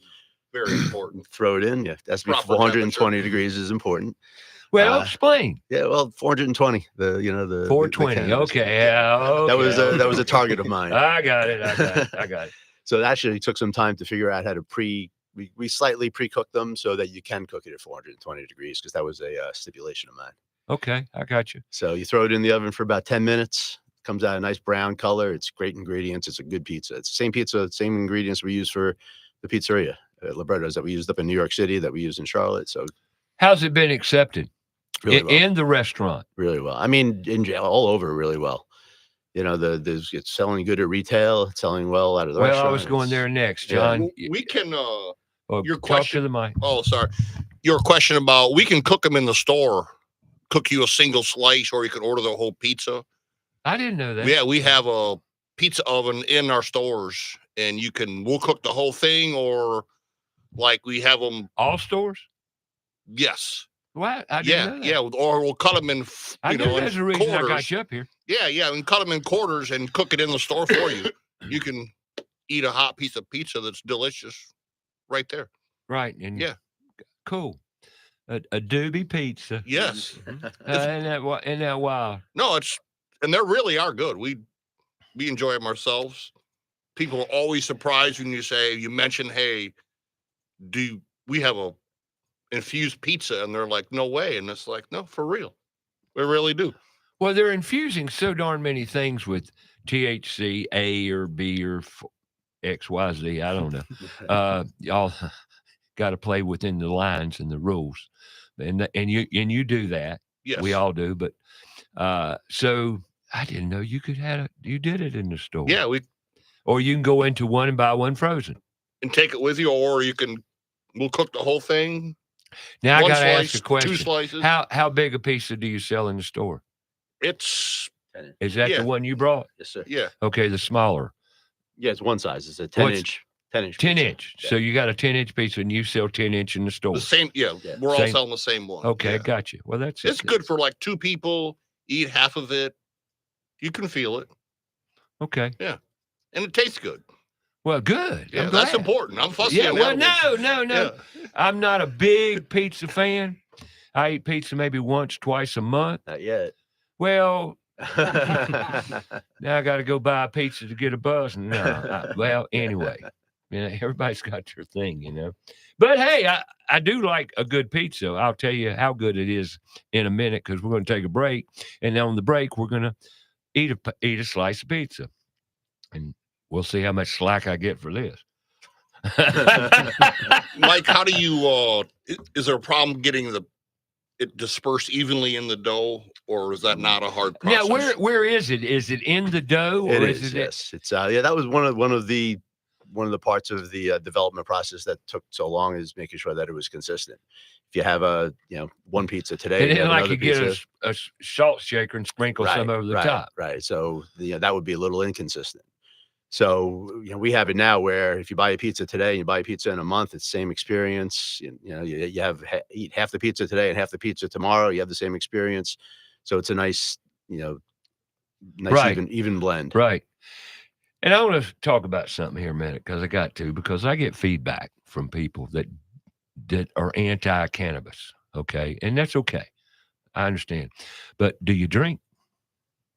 See, these people that are against this typically are either teetotalers or either they're just opposed to something around cannabis. Well, I know personally, and I've got to say that I'm very honest, very transparent. I've been a procurer or a smoker now of cannabis since I was 21 years old. See, I'm just being as honest as I can be. And there are times I'm ADHD off the charts where if it hadn't have been for cannabis, I wouldn't have had a good day. And I'm not talking about getting a buzz. I'm talking about working, keeping the mind focused. And in respect to that, it's done me very well through the years. It's kept me focused, on target.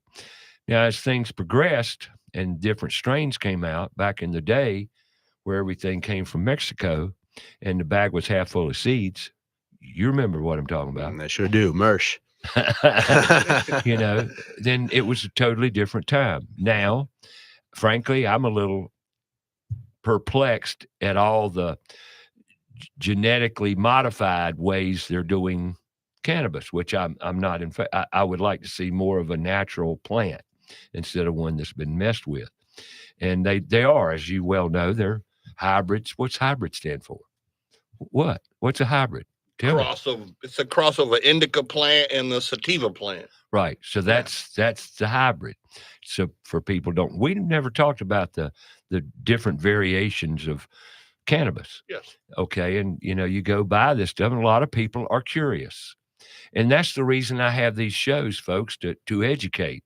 We're not here to perpetuate or endorse smoking cannabis or taking cannabis or anything associated with, like CBD. People are worried about CBD oil, and its effect on, will it show up on a test? It will. Talk to them, John. No, it will. Even a trace amount, you'll still test positive. The 0.3% is the limit. Sure. But I take the CBD oil I take it every day. I need to, and that's one thing I've talked about here on the show. My family, I got to take a break here, but I tend to have arthritic symptoms, meaning my wrist hurt, my ankles hurt. But if I stay on a regime of CBD oil, a tincture or two a day, I don't have any pain. None. No discomfort and aches or pains. Now, I had it last week because I didn't take it for a week. Well, sure enough, you take some and it goes away. Why? I'll tell you when we get back. There you go. So tune in. You're listening to About Your House. We got Mike Libretto in the house. John Delaney's in the house. Ryan. What's up? Hey, Ryan. What's up? Ryan, what's up's in the house. And a bullet him to sit back listening to all this beautiful stuff. He's going to go buy a pizza and go fishing. No, I'm kidding. Sounds like a great day. But we're going to take a break here. We'll be back with more About Your House.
Go to our Facebook page, About Your House Radio.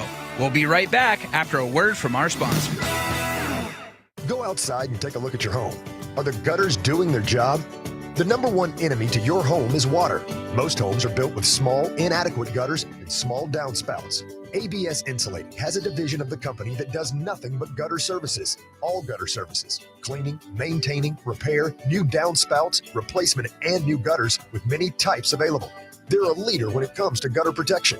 Call ABS Insulating today, 704-821-4343 or absinsulating.com.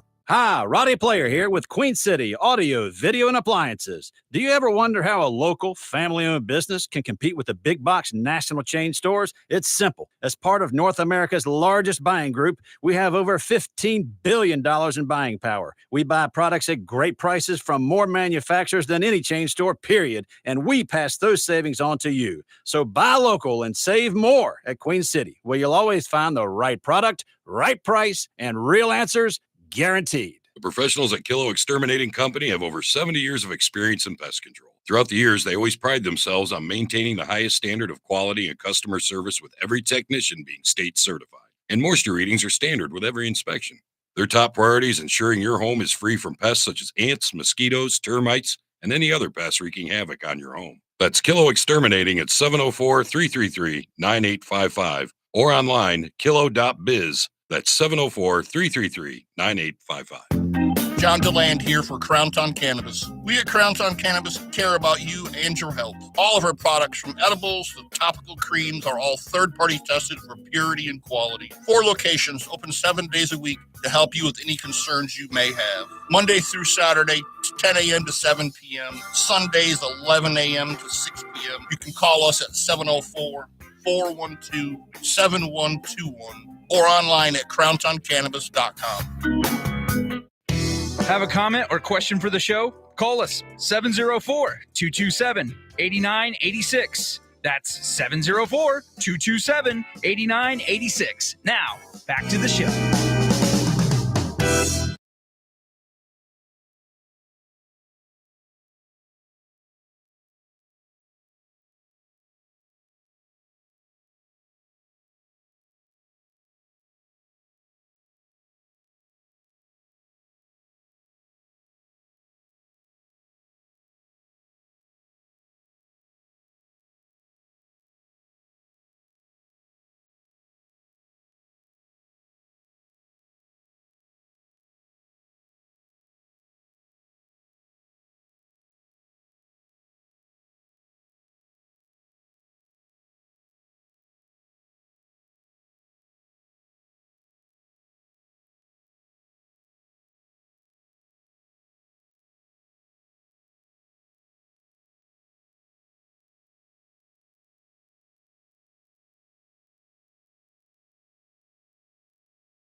We're going to test it for you. All right, welcome back.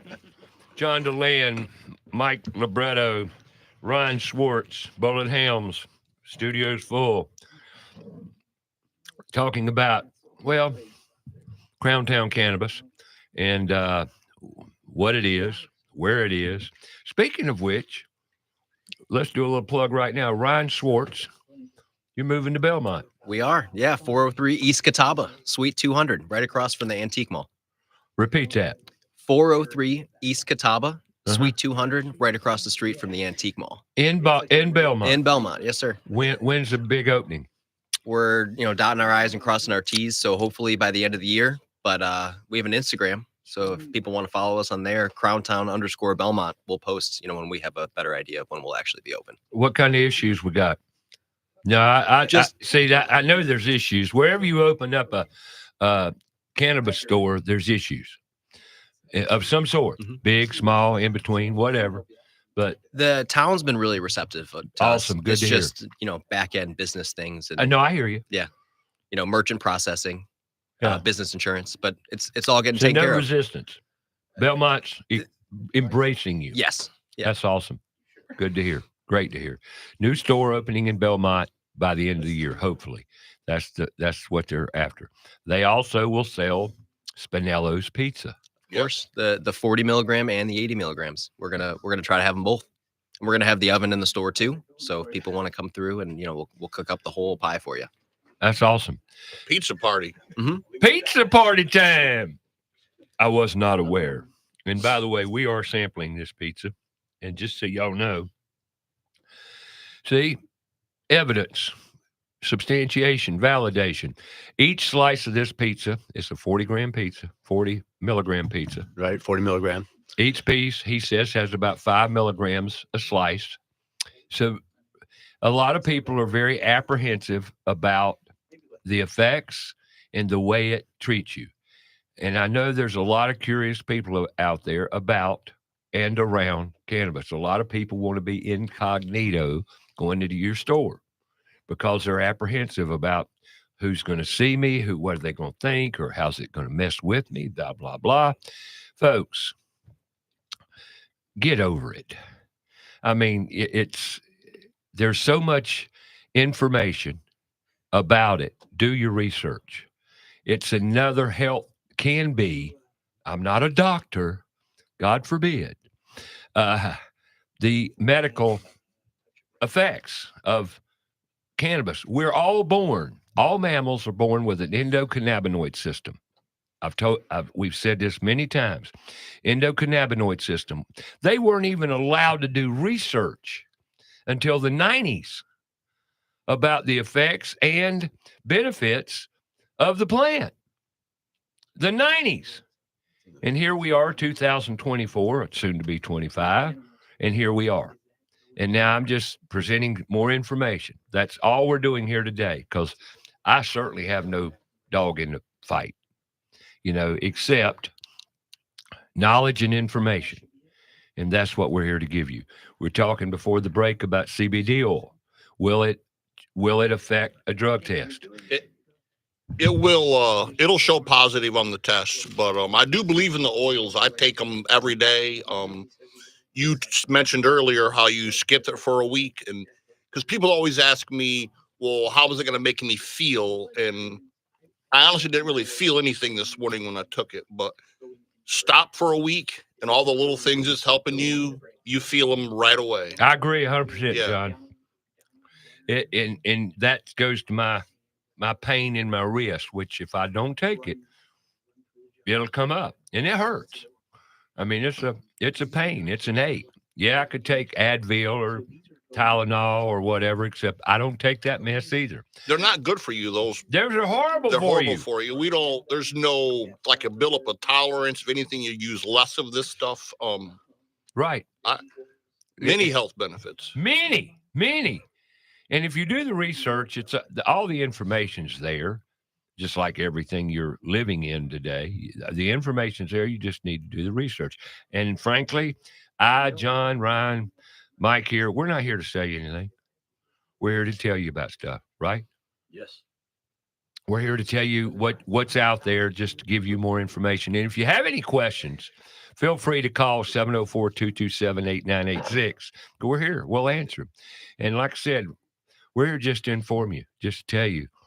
And it must be pretty darn popular stuff, because there's tobacco and vape shops and Crowntown stores and these stores all over this city.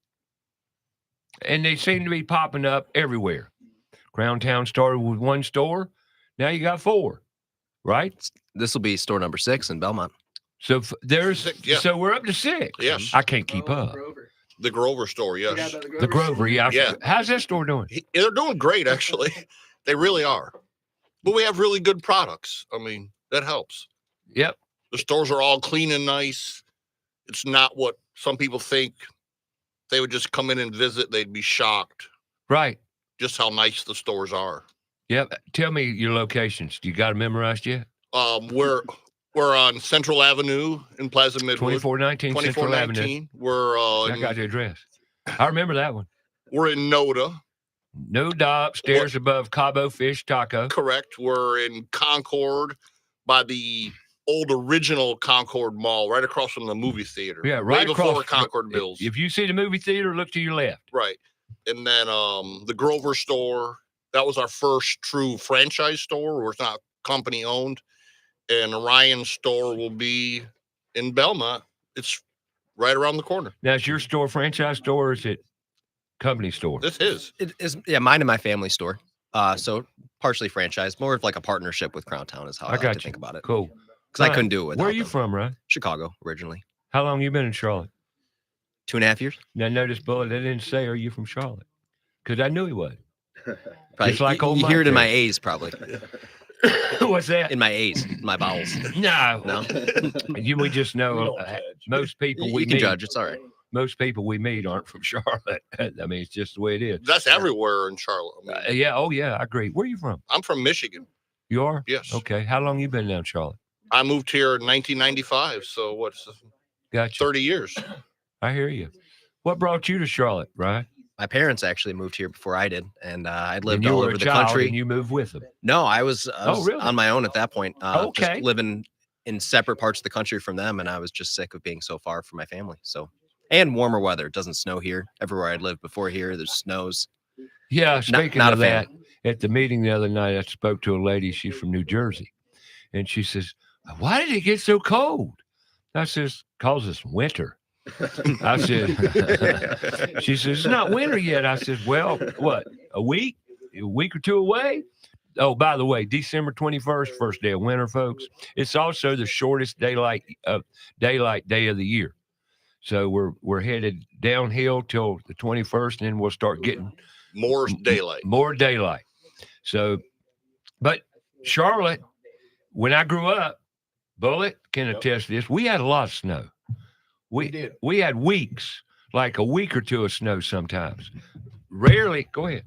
Rarely, Yeah, the do we thing, have a winter without it? well, people don't realize, and when they come to Charlotte, Charlotte is unique in the weather patterns because of the mountains and the coast and all that, and us being in the middle.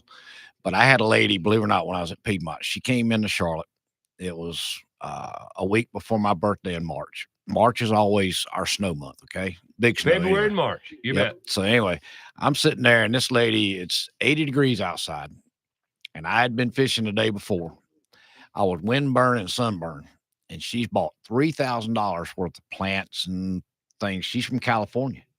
She thinks because it's 80 degrees first week of March that she's good to go. She's clear to plant. And I look at her, I said, "Ma'am," I said, "You're not from around here, are you?" She said, "No, I'm from California." And I said, "Well, ma'am," I said, "I hate to tell you this, but I said, I know it was 80 degrees yesterday and it's 75 today, but I said, it's liable to be snowing next week." And I said, it'll freeze till the middle of April. Yep, she's guaranteed. Like, what? I said, "How much you spending all this?" I spent about $3,000, to do my. I said, "You might want to put most of it in the garage and put some heat on it." And about 9 days later, we had 11 inches of snow. And she called me at Piedmont. She still had my card. She said, "Mr. Helms," she said, "You sure know your weather around here." I said, "Ma'am, I've been here all my life. I know." And there's another factor here in Charlotte. When it gets below 28 degrees, it won't snow. There'll be a clear blue sky outside. And I know because I've worked in construction my whole life. Matter of fact, when it would rain, and you know how it gets real wet, and then you got these little icicles coming up out of the mud, Yep. You hoped it would get down below 28. Why? Because it's dry. And it'll take all that moisture and just suck it up and make it go away. But if it hangs around 30 degrees or above, it's going to stay mud. So Charlotte, once it gets below 28 degrees, typically. Absolutely. Now, there are exceptions. There are. And by the way, you might want to look at the extended forecast for next week. You just might want to do that around Christmas, because they're not calling for good things to happen. I'm talking, they're looking for snow on the eastern part of the United States, big time. We'll see, because you never know who to believe or what to believe, but they're calling for a heavy-duty winter this year. We'll see. And by the way, I hope we do. I'd love to see it snow for a couple of weeks. I don't want to hear that. Well, you're from Chicago. Well, and I get that. But see, us Charlotteans, we like the novelty. I don't like when it snows like a half inch or a quarter of an inch, they shut down the city. Now that's ridiculous. But it really is. Mike, you know all about that from New when York. I first came down from New York, it snowed just like you said. It was about a half an inch of snow, maybe an inch of snow. And I just opened up my first restaurant here, and all my suppliers like, "Well, we can't deliver today." I was like, I can see the streets. There's only snow on the grass. Like, well, it's dangerous out there. Watch TV. There That's you so go. funny because they can predict the snow a day or two ahead. And honest to God, the next day you go in the grocery store, no milk, no bread, hardly a can of Campbell's soup left. You would think that we're going to be snowed in for a week, and they're just predicting the snow. Well, then there's no snow either. They got in trouble for that, just panicking people when that'd be 45 degrees in summer. Fear. Yeah. Well, they close the schools if it might snow. I know. That's wild. It's stupid. But it's all about safety, though. We got to keep everybody safe, and forget common sense because, see, we don't have that anymore. So common sense kind of left us about 20 years ago, and it's been steadily depleting since then. Right. We're old school, okay? Yeah, and I. Back in the 60s and 70s, we were riding our bikes barefoot, barely with patches on the inner tubes. Sure. Did not have a helmet. Helmets didn't even exist. You couldn't go to the toy store and buy a bicycle helmet when I was a kid. It didn't exist. They didn't have them. If you wanted a helmet back then, you bought a football helmet. There you go. at a sporting goods store. Welcome to America. So anyway, but let's get back on track here. And that we're talking about Crowntown Cannabis and Spinello's Pizza. And you can only buy where can they buy Spinello's? Yeah, we actually have quite a few locations now. A lot of markets around Charlotte, like Common Market and Rhino Market and Tip Top Market and Plaza Midwood. I got you. Those small markets around little town. Small markets around town. So they could call them and ask. Yeah. Okay, cool. They're selling well at retail, which is cool. So people are trying them and they're enjoying them and they're coming back for more.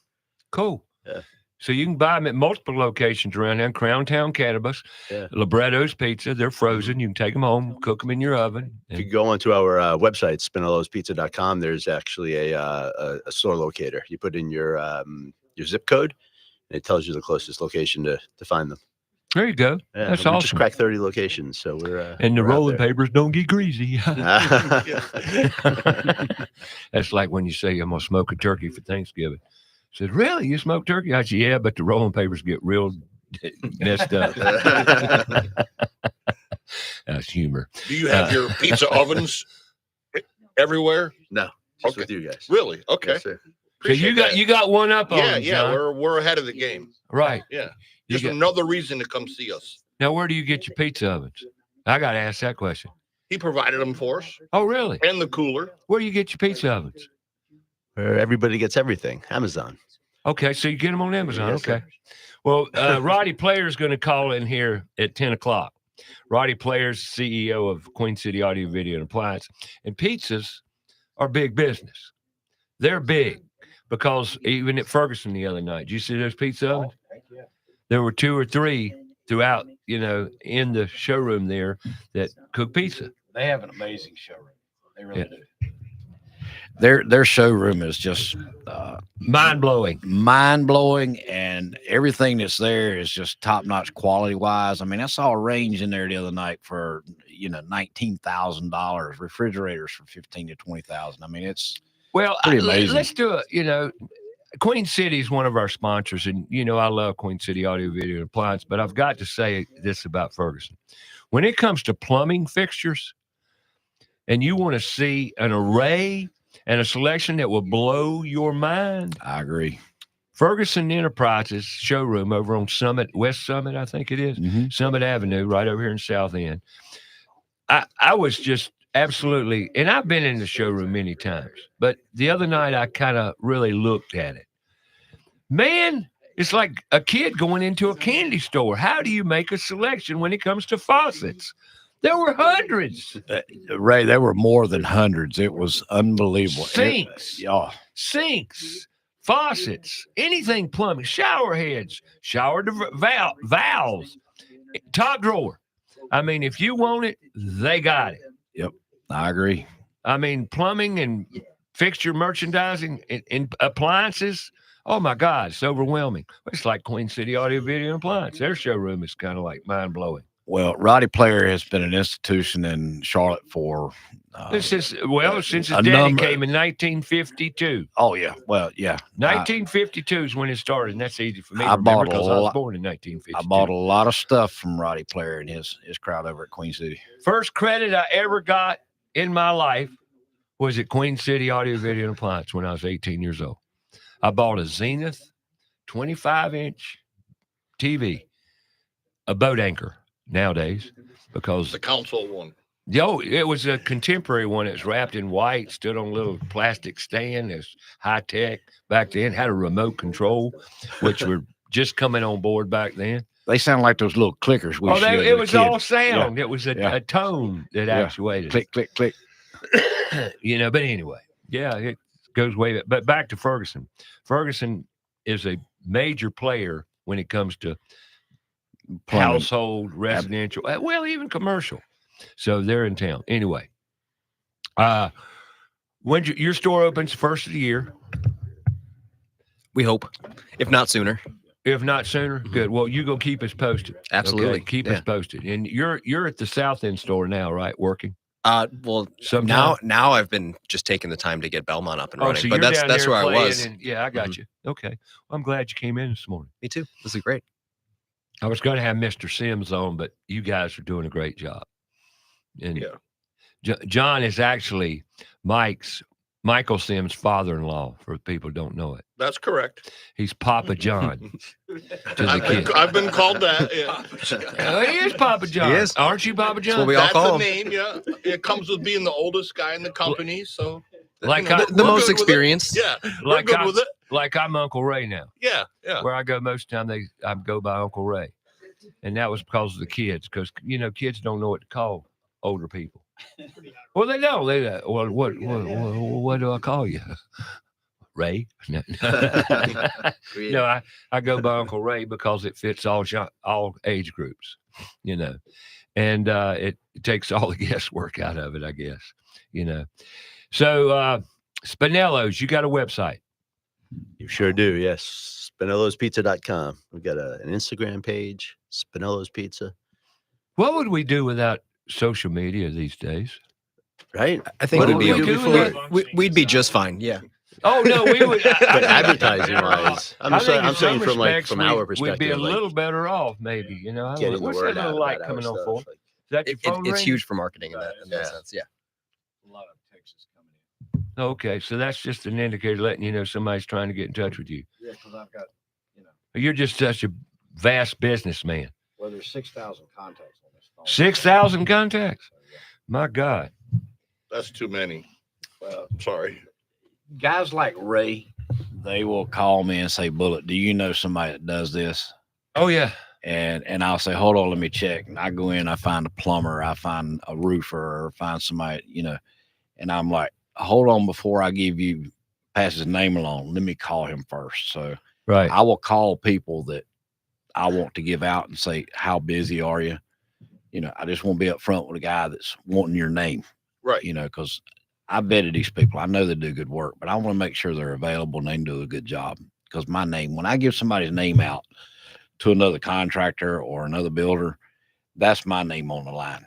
I Right. You don't want it. It's not a summer project. We want it done soon. If I'm giving my name and this guy a lead or referral, it's my name that's on the line. So I agree. Do it all the time. Before we go to break, I have a couple. I have Sure. a question. Now the CBD. Well, you got to wait till after break. Okay. You got to, because that'll take a long time for him to answer. See, that's radio, babe. Gotta work it. I'm getting Work used it, to it. work it, Yeah. work it, work That's it. radio. All right, we got John Delaney. I said it right now. Yes. Why do I call you Delaney? I don't know. Delaney. I got Mike. That's where Libretto. is actually. It's Yeah, it's over it. Yeah, it's John. It's on John Delaney. John J. Delaney Drive. Yeah, that's where I get it from. See? Yeah, see. I'm No, part owner. We just didn't let that out. He owns the street. right, I got. Then I got Ryan Schwartz in the house. Along with Bullet Helms, and we're going to talk a little bit more to these folks before we let them go top of the hour. Roddy Player's calling in from Queen City Audio Video and Appliance. Big news, and the holidays are ahead, and the rush is on. Can we get it done before Christmas? Probably not, but we'll talk about that much more right after the break.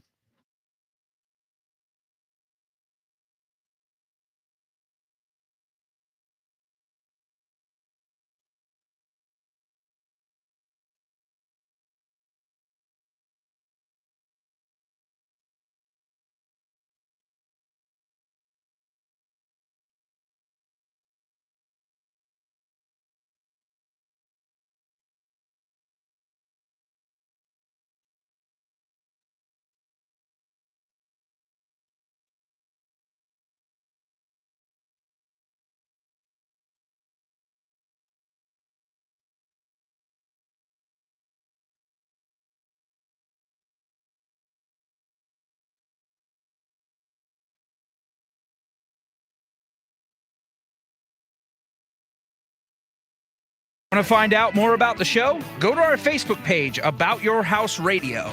We'll be right back after a word from our sponsor. Steve Helms here with the Al Metal Dryer Corporation. The Al Metal Dryer Corporation is a full-service dryer company. Regardless of the problem, we can handle it. Does your clothes dryer take longer than 45 to 50 minutes to dry a load? If so, you need your dryer vent cleaned or checked. The clothes dryer is the most inefficient appliance in the house and should never take longer than 45 to 50 minutes. Call Al Metal Dryer Vent today at 704-846-8368 or online at almetaldryervent.com. That's 704-846-VENT. Have you cleaned your dryer vent lately? Owens Chimney Systems is known for all professional chimney services since 1989, including chimney cleaning, recommended annually, chimney evaluations and inspections, any and all chimney repairs and restorations, gas fireplace and gas fire log service, furnace cleaning, cleaning out one of the most overlooked appliances in the home. Get it done right the first time. That's Owens Chimney Systems at 704-554-9595. Or you can visit us online at owenschimneysystems.com. Carolina Foundation Solutions is a family-owned and operated company and a licensed general contractor in North and South Carolina, providing foundation solutions from the mountains to the sandy shores of the coast. At Carolina Foundation Solutions, our objective is to help educate, offer guidance, and provide assistance. With over 200 years of combined experience, our family of experts are ready to help protect and repair your largest investments. If you have a problem, we have a solution. Call 877-883-4626 or online, carolinafoundationsolutions.com.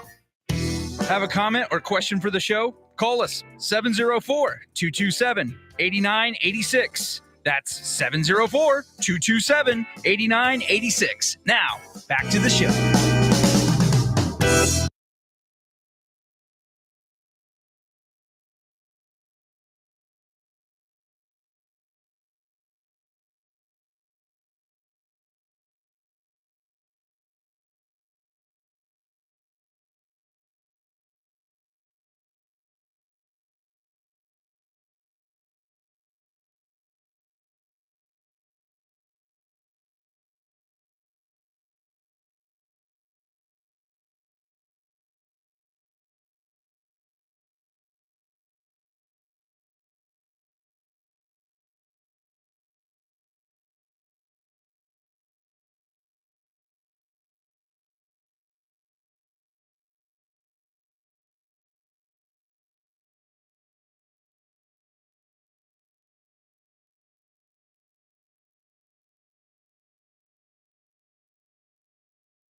All right. I think I'm going to get away here in a week or two, head down to the beach. I haven't been to the beach in a couple of years.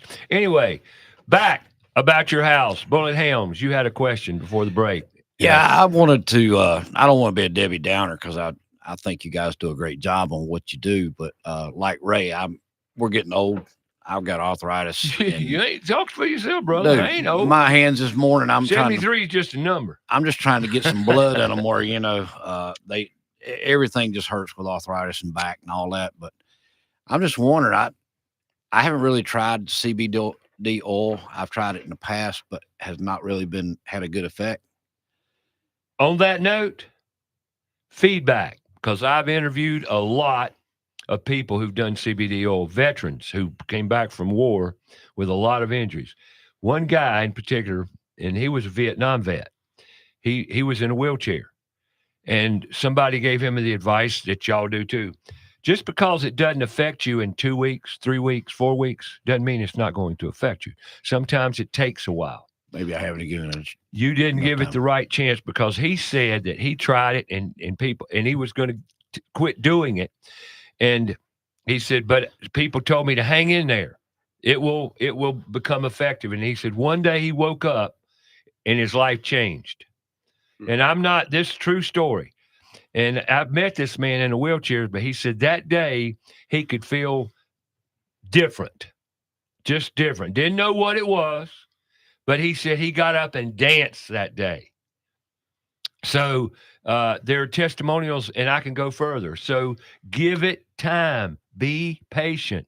I'm not and look, CBD oil is not necessarily expensive. Now, there's some expensive CBD oils out there.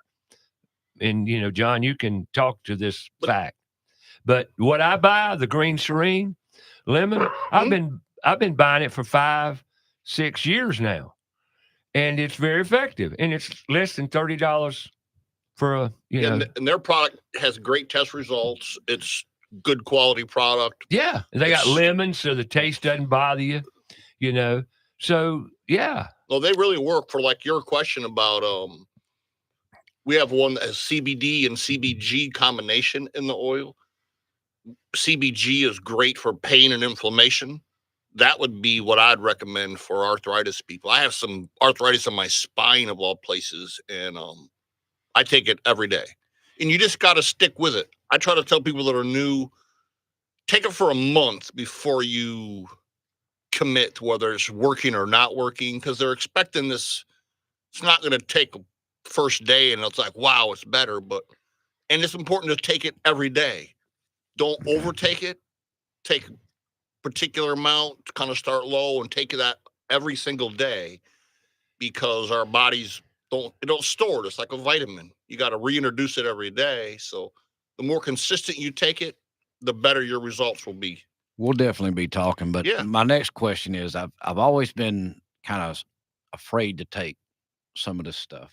And you're not any different from a lot of people. It's not that. It's the fact that, when it comes to your job, you never know when you're going to be randomly tested. And, I don't want to be a 60-plus-year-old guy walking around, loaded up with TLC in his system and THC. Or, sure. So, you know how much I know about it. So, so I'm sitting there and I'm going, well, should I, shouldn't I? If it'll help me with my pain and my back pain. Not if. Stuff. It will. Not if. Okay. I guarantee it. And I've talked to, as you well know, I'm not a bashful person. And I ask a lot of people a lot of questions, my clientele and everything, and I'm very open and honest with them. There are so many people that it has literally changed their lives. And that's a fact. It's changed lives. And it's just it's a natural, God-given plant to this world we live in, and it's completely organic. How can you go wrong with that? And nobody's ever died from ODing. Never. Not once. Anywhere. Correct. So what's the problem? I tell you what the problem is. Big Pharma. That's all I got to say. They want you on their pill, not better. They want you sick. When you're sick, you're a customer. Here we go. I'm just giving you something you don't have to go to the pharmacy to get. And it's natural. It works. Look, I love you. I care about you. I want you feeling good, not buzzing. I'm not talking about getting high, okay? Just so you folks know it. Even this pizza we've been talking about, there are medical benefits to THC. Over. We actually have the CBG in the pizza as well that John was just talking about. It's awesome. And there are doctors now, believe it or not, recommending cannabis as a treatment, but they won't tell you about it. They might even tell you, don't tell anybody I told you. But and I can tell you 3 true stories on that note right there, because people call me and tell me. More than ever, we're hearing like cancer patients are sent in to help nausea, help them get, some hunger back in so they can eat and just essentially feel better from what's going on. And their doctors are sending them in. So before we get out of here, is there anything you want to cover here? Yeah, we're on the pizza or the edible category.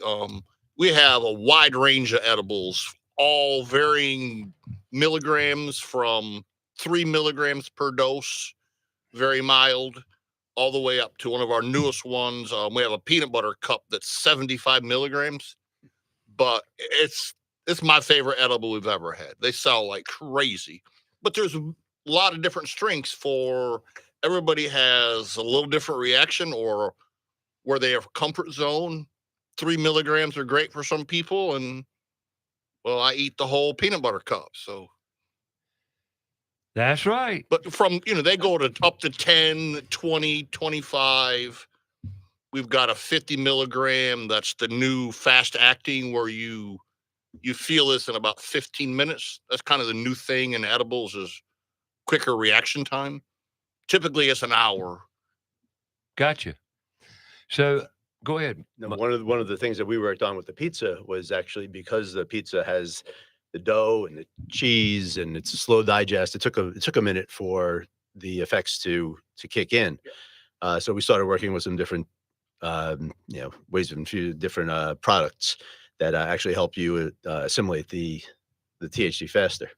Go ahead, Billy. I'm definitely going to be by to see you guys.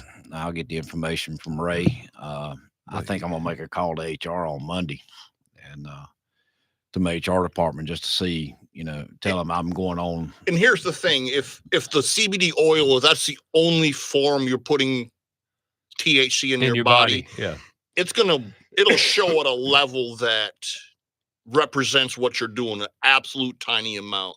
If you're using it every day, your test result's going to be different. So you can let them know that this is what it would show, what it would be at an absolute minimum level. And that's how the test would come out. Okay. And I've had several people come in and slowly work on that with their employer. And then not all, but some are allowed to take it. It's an interesting mix that's allowed to take it.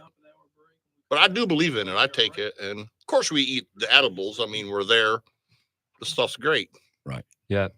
Can't help but sample the product. Right. We just tell people with the edibles, you can always take more.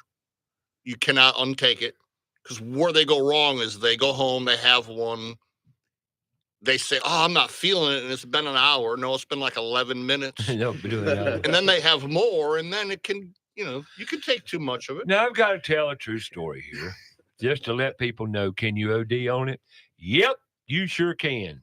What's that mean? It means you're going to puke your guts out. That's how you OD. Have y'all ever heard of such thing? Guys, Yes. Okay. How did that happen? Well, a friend of mine had a brownie, took a brownie, and I can't feel it. Can I do another one? Yeah, I guess, if you want to. Well, about an hour later, your body will purge.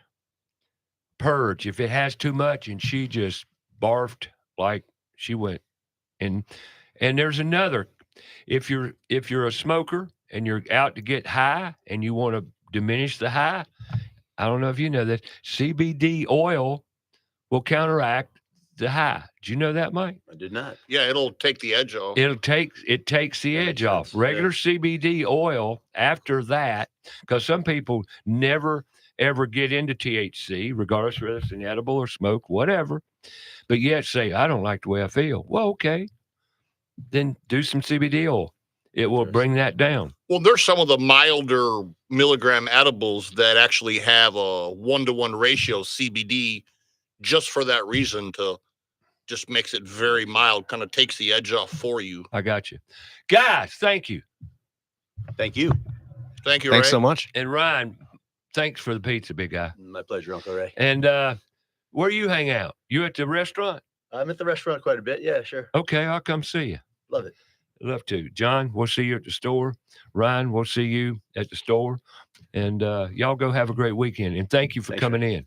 I appreciate it. No, thanks. If you any of the stores, but you can come and see me because I'm, where I'm right at. there. You can walk right from there. here. You can walk less than a block from here, from right here. But you call your HR department. I'm in this area all the time, so I'll make a call to HR and then come see you. Yeah. All righty. There you go. Hour number 2 in the books. Thank you guys a whole lot. Thank you. Y'all don't have to rush out like madmen. We cool. We cool. We're going to be back with Roddy Player. I think, is he on the phone now? Yes. Okay. Roddy's going to call us with some good, exciting news and much more. Hour number 3 coming your way. Got Bullet Helms going to hang out with me, and we'll talk about a few things. And come on back. We'll be here.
Grab another cup of coffee and join us for Hour 3. Bullet Helms sticking around, talking more about the industry, and Roddy Player of Queen City Audio, Video, and Appliance calls in with exciting news, so stick around.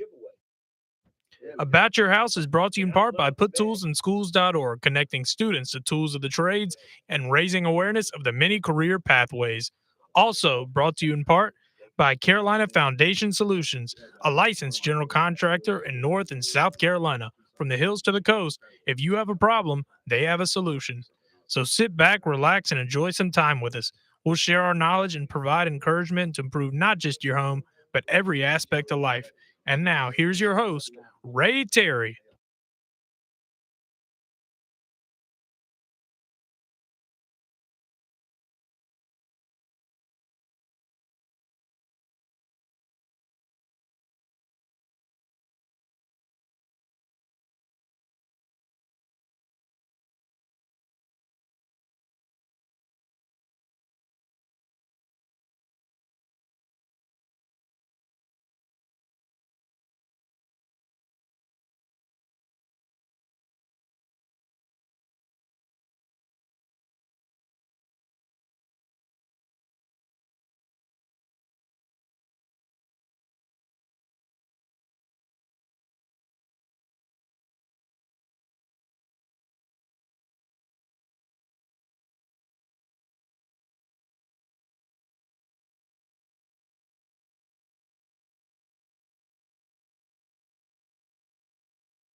All right, welcome back. It's fun to have a lot of people in the studio here. Kind of mixing things up a little bit. Crowntown Cannabis. You need more information, just Google them. Crowntown. Basically, that's what you got to do. Crowntown. That'll send you where you need to go. Spinello's Pizza at Ballantyne on John Delaney Boulevard, somewhere down there. Just Libretto's Pizzeria, Spinello's Pizza. And either one, that'll get you there. All righty? And I got to get to the phone now. I got Roddy Player on the line. Hey, Roddy, how you doing, sir? Happy holiday. Merry Christmas. Same to you. It's coming. 'Tis the season and everything, right? Yes, sir, Ray. You got it. Yeah. How's Ray this morning? Ray is fantastic. Good As morning. always. Yes, As sir. always. Well, how's Roddy? Yeah. Doing well. Doing well. You got big news, big guy. I was on the computer yesterday or the day before. I can't remember. Time flies. And I noticed a Facebook post about how Queen City just grew. I'm saying, yes, sir. Whoa, big news. Yeah, we've seen a really exciting opportunity for us outside of the Charlotte market. And we've got 7 stores we're going to open up in the January time frame. As far east as Goldsboro, North Carolina, as far south as Aiken, South Carolina. And so we had kind of a unique opportunity, right? There's a company that was struggling out there, and their format was not quite working anymore. And so it's a great group of people that we're bringing on, and they already know how to do what we do as far as sales and customer service and things like that. And so we're bringing on 7 stores and probably about 60, 70 people, and everybody's been in training for several weeks now, and we're getting close to the checker flag or the starting line anyway. When's this big event going to happen? Official, as far as going forward. So we've got possession of the buildings. We're cleaning up the buildings, upfitting them a little bit, starting to ship display inventory into them now, and the people have already been in training since the 1st of November. Awesome. Yeah, so it's really a lot of fun. It's a great group of people. They're super experienced, and they just needed a little bit better business model to operate under, which we'll give them. And it's going to be a lot of fun for us, and we'll be able to serve. Really, in the advertising world, you're talking about DMAs, different advertising markets and things like that. So we got to build our brand out there where people aren't quite familiar with us, but we're confident we can get our word out there and show people what we do and how we serve the community and things like that, and make an impact, I believe. Well, on that note, and I'll talk to you a little further about this. We're on 4, soon to be 5 different platforms now. Awesome. Yeah. And we're on a much broader audience level now so we're going to change up, some spots, commercial spots. Think about that, okay? Because the outreach is tremendous now versus days of old. So we might want to think about that. But all right, so you got new things happening for the new year. That's awesome, and we'll keep up with that. But now, Christmas, 10, 11 days away. Is it too late? Man alive, it is late, isn't it? No, it's not too late to get product, put it that way. But man, it's creeping up on us for sure. But what's that holiday? What's that? I said that's what I was talking about because it's kind of like a rush now. Like next week, I got 3 vent hoods to put up. So there you go. Can you get it before Christmas? I said, well, and I knew it was coming. I knew it was going to happen. Yeah, it's always the way it is. And so Thanksgiving, is kind of the first test run. And if people are unhappy with their ovens and cooktops and things like that, then they start getting antsy about it. So there's a rush right there, especially from an install, to get them installed in time. And we're seeing some of that. But if you're thinking about it, it's not always about the product availability, but the labor to get it installed. It can get tight if we're not careful out there, because some of them, take some special cutting and things like that. How well I know. A lot of them are pretty easy to replace these days, but if you've got an older unit out there, sometimes it takes some modifications and finding the right tray to do that. That's when you call Uncle Ray. That's right. I went to one the other day. I said, I don't know if I got to cut granite or not. That's a whole different operation. Although I don't mind, but you're right. The labor factor is sometimes the thing you got to worry about. I will say too, though, there's something going on with some of the availability out there. We're okay. So really don't wait. There's just a few things that have popped up as being a little bit short in the supply chain. When they're out there, if they need something too, right, they'll bring us pictures of what they got, bring us the model number of what they got.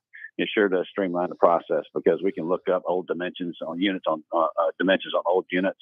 And if we can see what the pictures look like, we can see the surroundings and make sure that things are going to be right. Let me elaborate on that a little bit, Roddy, okay? Folks, I do appliance installations. I've been dealing with it for a long time. No, I'm not advocating you call me to do it. That's not my point. My point is this, okay, on what he just said. There's every call I made. I was on 2 calls yesterday. I tell the homeowner, because I'm referred. Your name was given me by Queen City. Okay, take a picture of the make, take the picture of what you got, maybe 1 or 2, what you think I need to see, and to elaborate on what you just said, Roddy. Okay, not only that, but give me the make and model number of the appliance you have. And now some people don't know where to find that.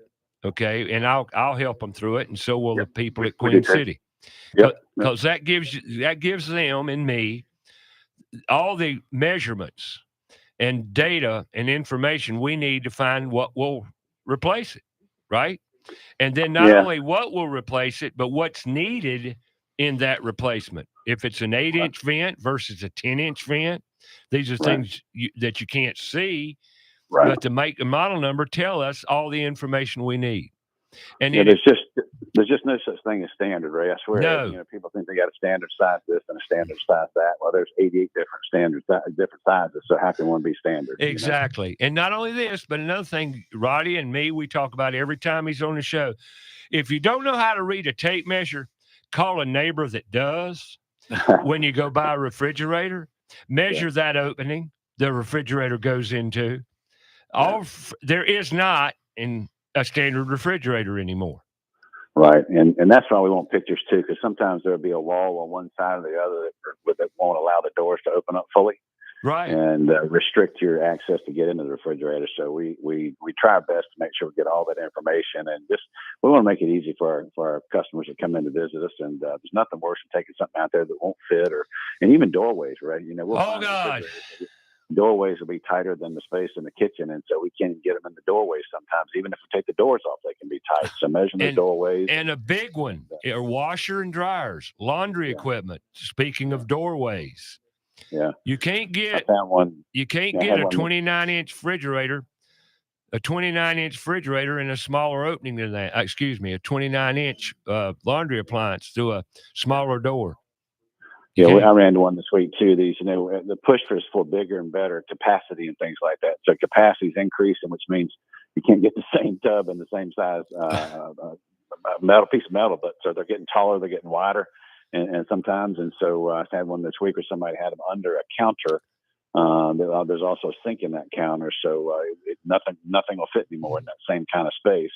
So they just have to modify it, and they're going to take the countertop off above where the laundry product is, and it'll be fine. We just need to talk through that before we get out there and clog up our kitchen and access and make it's more difficult. So pictures, man, what's the old phrase? It tells 1,000 words. It really does. It helps us be less inconvenient with our customers out there. And there's always going to be a little bit of inconvenience whether you're meeting the delivery driver or just trying to work through these installation issues. But we want to make sure we make it as easy as we possibly can.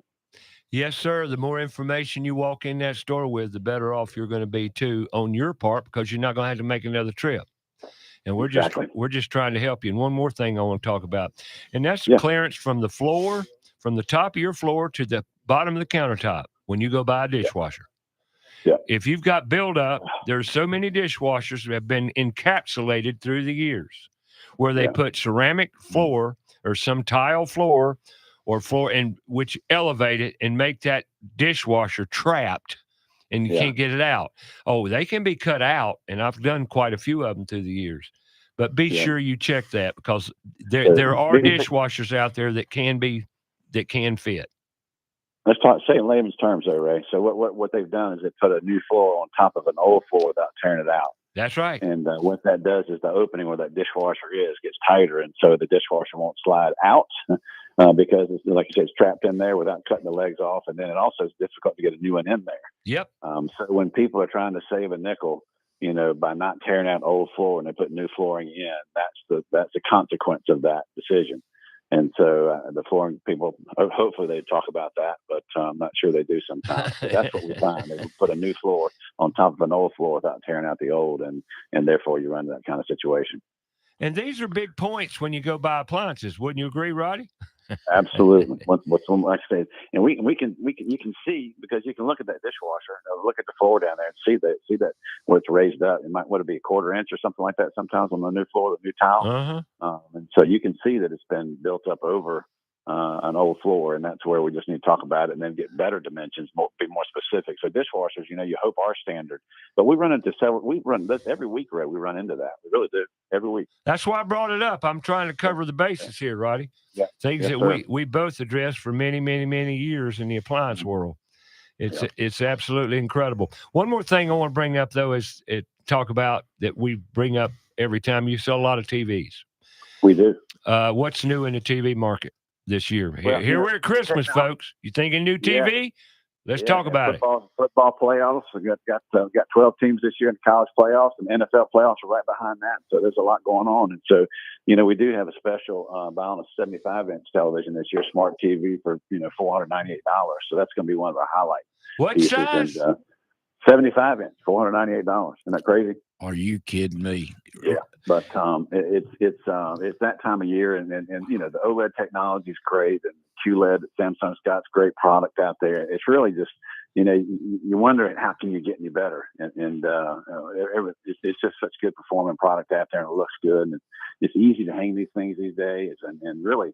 You can attach a sound bar to your television these days. Don't forget the sound, because that's one of the most crucial parts of your experience in watching television is the sound. And so as TVs get thinner, the speakers get lower quality because you have to have a certain amount of depth to a speaker to make it really sound good. And so surround bars are easy to put up these days. They can attach to the TVs as we hang them, and so that's gotten real easy. But that's a nice business. It's a nice family gift. for Christmas, and we see a lot of that. That's awesome. Yeah. All right, what else you got in that store now? You growing like crazy. Y'all going to more of the home store market now too, aren't you? Yeah. So Ray, you'll see us evolve over the next little bit. These stores, new stores that we're opening up, are going to have a significant furniture influence in these stores. And so they were former furniture stores mostly, so a little bit of appliances, but we're going to kind of flip the tables on a little bit and bring in a big appliance business. But they've got a great furniture business, and so we've hired some people and are bringing in furniture to our stores, and I'm really looking forward to it, because the people that are buying appliances, there's something going on in their home, and so they're buying furniture too frequently, and so it's that same customer. So kind of a one-stop shop kind of thing, where you can buy your furniture and your appliances at the same place, and obviously delivering it. We got the guys in trucks to do that work, and so that becomes real efficient for us. And it's just products for the home is what we sell. You got it. So adding categories, makes sense, and it's going to be a nice business for us. And it's really a lot of fun to see the style and the colors and things like that in these stores with furniture, bringing them in. Now, we've had furniture in Pineville store for a while, and have a nice time with that. It's a good business. It's got a pretty big store for furniture, and so these stores that we're taking on are bigger than we currently have. And we're going to see some changes in the Charlotte market too, with some of our stores increasing in size and adding furniture and things like that too. So we're excited about that. But changes ahead. What's that? I said changes ahead. Yeah, well, if you don't evolve and analyze your business, Ray, I think that's why a lot of people get in trouble sometimes. They don't change with the times and change with the market, and so I think that can be the trouble for if you don't see what's ahead of you and try and make sure you modify and address your business as things move forward, and you can get in trouble out there, get stale, I guess. Gotcha. But we're certainly not stale. There's a lot going on right now, and one thing I did want to mention, Ray, we've got some of the best laundry prices and dishwasher thing like that we've had in a long time. We've got some laundry product down at $398. Hold on. Hold the phone. And I don't mean to cut you off, but we're past the break. So what I'm going to do is put you on hold. I'm going to come back, and we're going to talk a little more, okay? Okay, buddy. All right, be right back. Roddy Player on the phone, Queen City Audio, Video, and Appliance. Bullet Helms in the house, National Design Mart. We'll come back with more about your house right after this.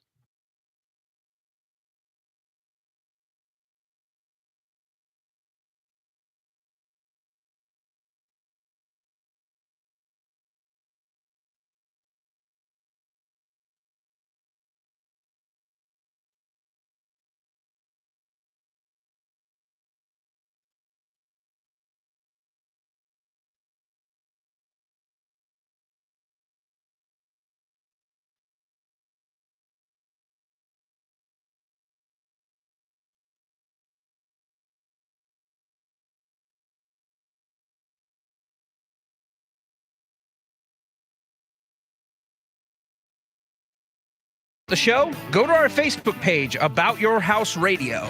We'll be right back after a word from our sponsor. John Delaney here, manager at Crowntown Cannabis, Charlotte's original CBD and hemp resource, where the staff can help you with any questions or concerns. All of our products are third-party tested for purity and quality. Oils, edibles, Delta-9, topical creams, vapes, THCA flower, and products to help with the pets. Visit our new South End store at 115 Park Avenue in the South End. All 4 of our Charlotte area stores are open 7 days a week. Check online for the store near you. That's crowntowncannabis.com. Carolina Foundation Solutions is a family-owned and operated company and a licensed general contractor in North and South Carolina, providing foundation solutions from the mountains to the sandy shores of the coast. At Carolina Foundation Solutions, our objective is to help educate, offer guidance, and provide assistance. With over 200 years of combined experience, our family of experts are ready to help protect and repair your largest investments. If you have a problem, we have a solution. Call 877-883-4626 or online, carolinafoundationsolutions.com. The professionals at Kilo Exterminating Company have over 70 years of experience in pest control. Throughout the years, they always pride themselves on maintaining the highest standard of quality and customer service, with every technician being state certified. And moisture readings are standard with every inspection. Their top priority is ensuring your home is free from pests such as ants, mosquitoes, termites, and any other pests wreaking havoc on your home. That's Kilo Exterminating at 704-333-9855 or online, kilo.biz. That's 704-333-9855. Have a comment or question for the show? Call us 704-227-8986. That's 704-227-8986. Now, back to the show.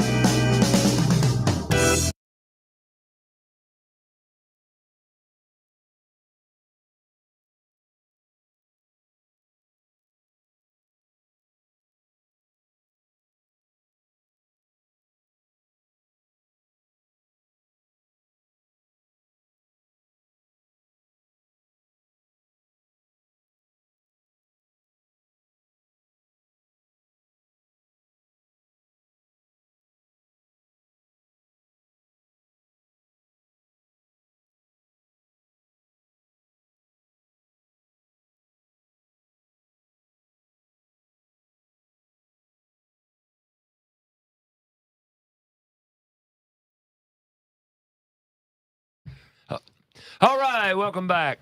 Roddy Player on the phone. Let's talk to him. Roddy, Hey, buddy. you back there with us? Good I'm deal. here. You were talking good. about laundry appliances, trying to move Yes. into some information about laundry. Talk to me. Well, some of the best price we've had in a long, long time. We've got washers and dryers for the holiday down $398, and dishwashers. Whoa! Washer and dryers, $398. It's been a while. Been a while since we've been there. We made some special purchases, and we've got them down that low this holiday season. So we're excited about that. What brand? Can I ask what brand? Maybe. Amana. Amana is the brand made by Whirlpool. Oh, I was going to say that's a Whirlpool. Okay, keep talking. It is. That's good and stuff. Then dishwashers down at $298. So, wow. You've got some rental properties out there. It's a really low price dishwasher, and microwaves down at $168. And we've got some really low opening price points this year, which we haven't seen in a while. And so we're excited about that. I will tell you, Ray, we're starting to see some price increases coming after the first of the year, which is, we haven't seen that in a little while. We saw it during the pandemic for sure. Right. But things kind of settled down. And so, but we're starting to see some pressure on pricing up there from a few manufacturers for the first of the year. So I guess the message is don't wait.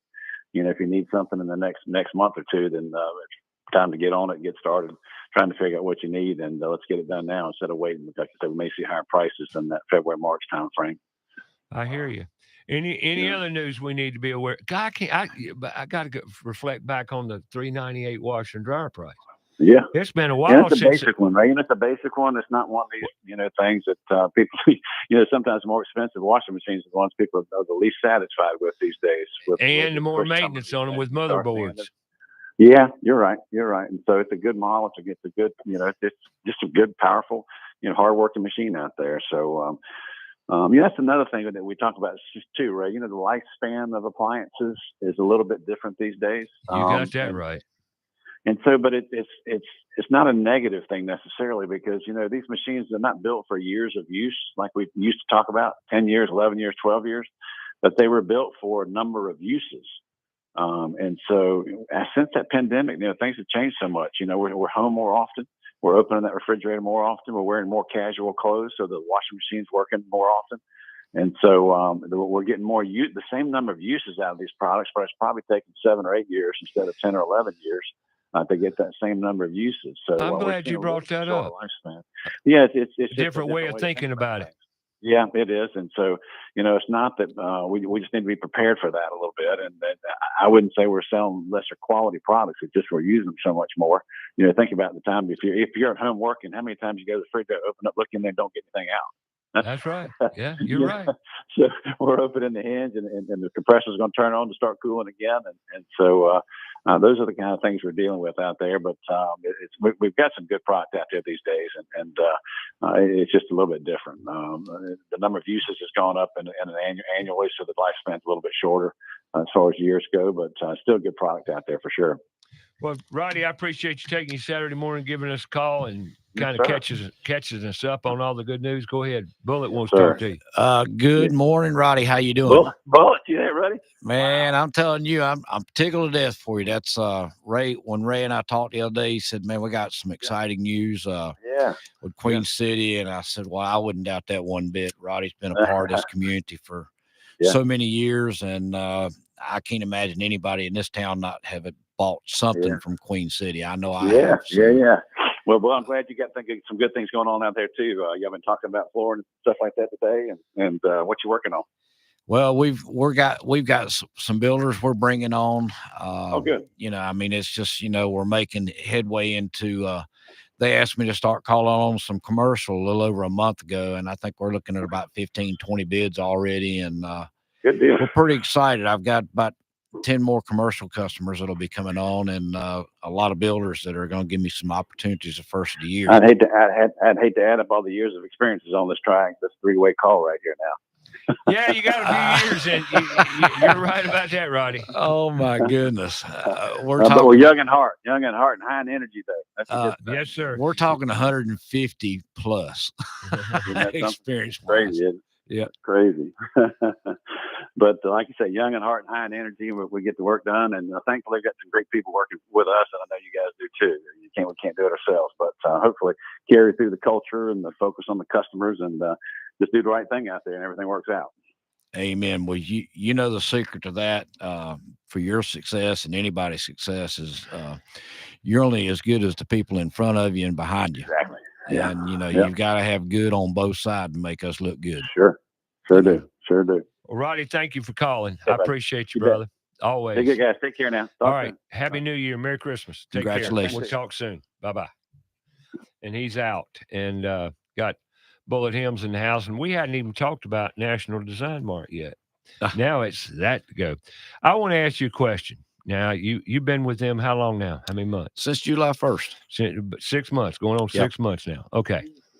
Now, you came to Charlotte. I'm just curious, because you're by appointment only. We're just going to shoot straight with the people on here on your demographics, your market, because I don't want to fool anybody. Right. But there again, things change. Right. We talk about change. So you came in, National Design Mart came in here to attack with vim and vigor through people like you, Bullet, the builder market, multifamily, commercial market. But your focus is not residential. No, we're strictly new construction. And that's where I wanted people to understand. You're strictly new construction. Correct. Now, so you haven't done any retail with any remodelers or any of that? Not necessarily with remodelers and stuff like that. No, Right. that's okay. That's why I'm asking. That's a market we're not afraid of. Right. And I'm making some headway through Nari. Yeah, however you wanna right. say it. Whatever. Yeah. But yeah, we're working with designers. We're working architects. That's why I asked, because you were in a room full, absolutely cram packed the other night with designers and remodelers and architects and all the above, And here you sit, National Design Mart goes up in Medina. They're kicking butt in all respects, and I just wondered if any of it's all over the country in commercial. Yeah. And they dominate a lot of the Midwest. I mean, when you got 100,000 square foot showroom and warehouse in Medina, Yeah. and builders for a couple hundred miles are sending their clients there for a whole day experience, picking out their flooring and whatever needs they have. But they have a restaurant in the doggone like an facility. IKEA store. Yeah, you walk in there and you can take your time making your selections. I mean, the house is the biggest thing that you purchase, and most Sure. people want it like they want it. Sure. And then if they can afford it, they're going to go in there and they're going to take time. So they come in and have a day experience with us, get fed, and pick out all their stuff for their home. I got you. So you've been up there? I have not. Everybody in my office has been there except me for training. I'm talking about weeks of training. And I'm like, I looked at them at our team meeting the other day. I said, how come I hadn't had the opportunity to go to Medina? Yeah. And I'm like, what's the deal? and I said, oh, I get it. I get to take some of my clients after they come aboard to Firestone Country Club and put them up for 2 or 3 days. Said, you got the good stuff, Bullet. You be thankful for what you got. So yeah, it's gonna be fun to go up there and play that country club. So are you a golfer? I didn't know you play golf. Played golf all my life. Almost. I played some, but I ain't got time for that. I started swinging a club when I was about 4 years old. I don't know if you remember that old par 3 out on Wilson Boulevard. Oh, yeah. Well, my dad used to go out there after work with a lot of his insurance agents because they worked down at corner of Moorhead and Freedom, that old bank building. But anyway, my dad would have about a 2.5 foot club for me cut off and taped up with masking tape. And I'd walk down there swinging, they playing the par 3 and it'd probably take me 8 or 9 hits to get down there. But you did. But I did. I walked, and it was a good way to wear me out and make me go to bed. That's right. That makes sense. They don't do that enough these days. Mm-mm. But back to National Design Mart and your customers, your customer base here in town. I'm just curious, if you get a call, what do y'all sell? We sell anything goes on floor. So or wall, ceramic tile, LVT, LVP, porcelain, whatever you need. If it goes on the floor, pretty much. Now, I don't know about polished concrete, but everything else we pretty much do. So anything to go on the floor, carpet, floor, wall, walls, surfaces. Let's just say surfaces. Absolutely. Now we also do some cabinets. Now, when you hold on, I'm not through with surfaces. So I'll get back to. I was going to go to cabinets. Can't forget cabinets. You say surfaces. We talking counters? Uh, Countertops? Not yet. We do countertops in our shop up in Medina. Right. It's mainly custom countertops Of to course. a certain degree, and then if we get a big GC order, commercial building or something like that, Here in town, that we'd come out of Medina. Yeah, Could. it will. It If will. we get countertops like that, where Okay, they're all that's why I'm- basically the same, and we We're can just deliver. covering the bases here for any contractors listening. Yeah, I mean, if we're doing a big project like that, and I'm cutting 200 countertops, all the same, Sure. like an apartment. Oh yeah, or, you know, or- multifamily. yeah, Sure. So, yeah, this is the only flooring company that I know of that's got a track trailer fleet. Right. And the owner, one of the brothers that owns it, he loves to get in that doggone truck and drive material down there. He said, it just gives me a smile going all the way down. That's cool. So great. So, but you're going to grow into different markets because we're making people aware of your presence. Okay. Mhm. National Design Mart has come to Charlotte since mid 24. Right. And now they're here. And they didn't come to Charlotte to just mess around and play a little bit. They came down here to play and be serious, right? Yeah. And grow the business around Charlotte. Well, see, this is Ray Terry talking, probably maybe talking out of turn. Heck, I've done it once or twice in my life. Right. You will grow here. Tremendous. The opportunity in Charlotte is immense. There's money everywhere. I mean, I drive down the street and I'm looking at every opportunity that, it's tremendous. A fencing around, where GC's doing work, building you, whatever. And then I ride down the road and you go down here in Myers Park or Dilworth, and they're tearing down a house on a lot, and they're going to put, instead of the little shotgun house that Mill House, as we call them back in the day. Oh, and, it's gone. And next thing you know, you got a 3-story mega mansion on a postage stamp lot. So we're seeing a lot of infill in the Charlotte area. And we're also seeing, like we talked earlier, about the region. The Charlotte region is that's what I'm saying. It's just not Charlotte proper. One thing we can talk about Charlotte about 485. Mm-hmm. Anything inside 485 is pretty much spoken for. Oh, no doubt. And it's pretty much, now I'm not saying there's nothing out there. There's a few things, but you got to have a big bank account, because Charlotte is out of control, especially inside 485. Mm-hmm. It's just like affordable housing. Charlotte doesn't know what that means, relatively speaking, anymore. It's pretty much gone. I mean, this ain't me talking. I talked to 2 realtors this week, about this. And week before last, I talked to a realtor about it. Anything inside 485 is pretty much gone. Right. And so therefore, to the point of booming and exploding, everything outside 485 is going nuts. Mm-hmm.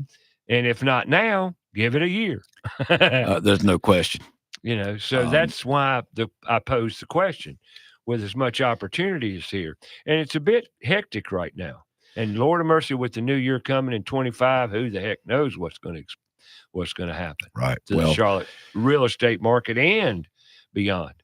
Well, one of the things that excites me is when I went in there with a 12-page game plan for success, and I try to follow that on a daily basis. The biggest thing I told the owners when I was speaking with them and some of their top staff is, I don't want to get this thing rolling so hard, so fast that we can't control the growth. Oh, that's true. Yeah. My reputation's on the line. If I tell somebody I'm going to do something, I'm going to do it. Right. And so I want to make sure that we have a nice, smooth, sustained growth. Yeah, I might have to tell somebody, not right now. Can we hold off 3 minutes till we get staffed? So I'm very conscious of that. And I don't want their reputation or mine ruined because we grew so fast and couldn't take care of business. Right. So we've probably got about 200 applications on various people's desk right now. We're looking for, all types of talent. What are you looking for? We're looking for Tell people what you want, what y'all need. We are looking for production managers, somebody to go out and do the field site work where they look over the shoulder of the people doing the work. I mean, but one of the requirements, you've got to read a tape measure. Go ahead. I'm sorry. There's no doubt about that. Throw that in there. Well, good luck. Can you read a bubble on a level? Yeah, right. You know, those Sure. things are, I mean, they're almost foreign to certain people. Yeah. You know, you give them a 3-foot level and it's got those bulbs in it, you know, for leveling. And Yeah. depending on what way you turn it, they're like, my daughter said, what the heck is that? I'm like, honey, That's the level. yeah, you use it about every other day, you know, somewhere, somehow. Sure. I got 4 of them. Yeah. Yeah. Trust me, I got it more than I Oh, need. I know. Yeah. Tape measures too. And one of the things that intrigues me is everybody that we do golf tournaments and the different events, somebody's got a tape measure. Sure they do. With their logo on it. Mm-hmm. And I bet my wife's got 3 or 4 in her pocketbook right now. You know, you go to Lowe's and, you know, you measured something at the house and just what you and Roddy were getting into, I brought back fond memories and frustrations when I was at Piedmont Natural Gas. I ran gas down in Old Providence. And I'm talking about every house down there was built in the 60s. Yep. Had them little 29-inch ranges. That's an Irvin, wasn't it? Irvin built? Yes. Yes, that's an Irvin built house. And they had these specific GE built-in ranges. And they were small. They were 27 inches. Yeah, right. I remember. And the thing about it Slide is, ins. there was a 1/2 inch on each side. That was covered. The counter. You had a little bit of cut right there, Right. a 1/2 inch. Right. And then you had the countertops. Mm-hmm. And it just slid right up in there. Mm-hmm. And GE had just about quit making them. So when I ran this gas into this big neighborhood, these people had the resources to buy whatever they wanted. They wanted to get rid of them ranges. Oh my gosh, I know exactly where this is going.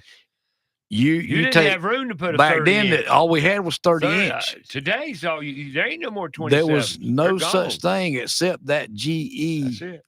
And that's what you were going to have to go by. And I probably had 100 people in that neighborhood that were calling me.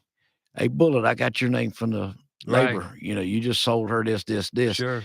She said, you can't do anything about the range. I said, Not no. unless you remodel your kitchen, make a 30-inch hole. And, you know, they asked me one time, we were sponsoring a event downtown, and we had Justin Wilson in, the old the old chef. cook. Yeah, I remember. We had him in there. And after everything's said and done, my vice president of marketing, Piedmont, came up, and he said, Bullet, you seem like you're doing pretty good. I said, yeah. He said, you have any problems? I said, hell yeah, I am. He said, and what might that be? I said, there is not a 27-inch gas built-in range, and it just ticks me off because I could sell 150 of them. Oh yeah, in the next month. Yeah, and speaking of that, and I wanted to bring this up to Roddy, and I got to talk about this real quick because you just hit the nail on the head. It happened to me this week again. Induction cooktops. I meant to bring it up to Roddy. Induction cooktops are a cooktop that if you don't know about them and you want gas, well, and can't get gas, well, then get an induction cooktop. Have you ever cooked on an induction cooktop? No, I have not. I've always had gas, and then all right. I got to do a thing here because it's Christmas time, and I went in and I installed an induction cooktop this week because the homeowner had, glass cooktops are real kind of popular these days, and they break from time to time.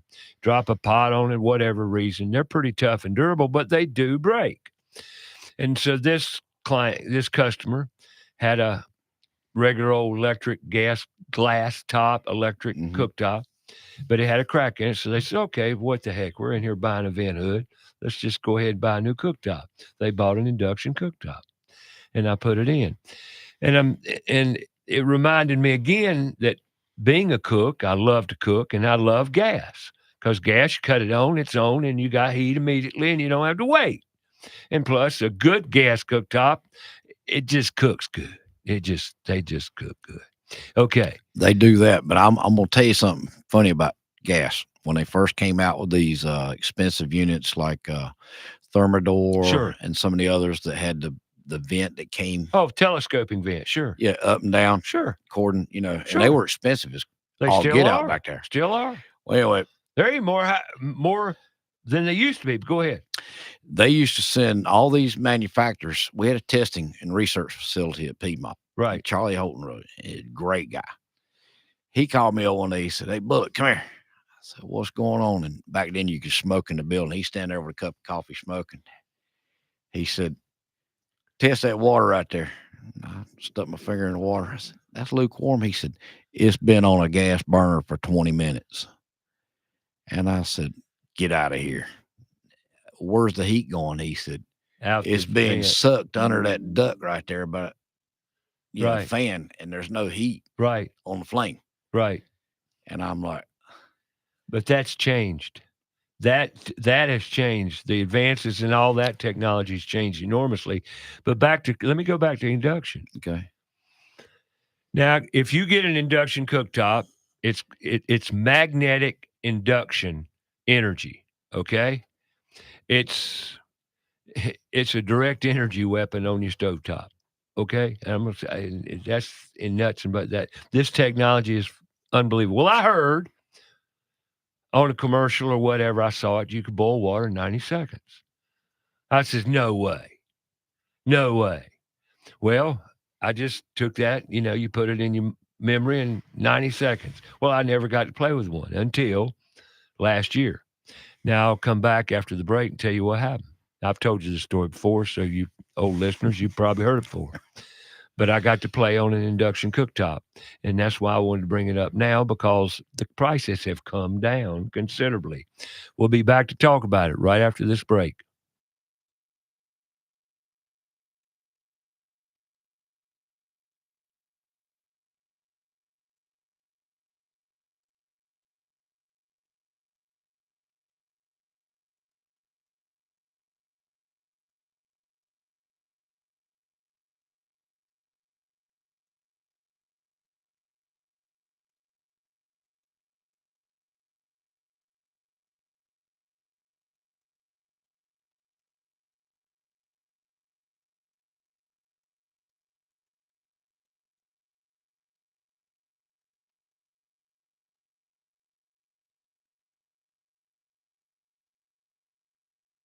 Find out more about the show? Go to our Facebook page, About Your House Radio.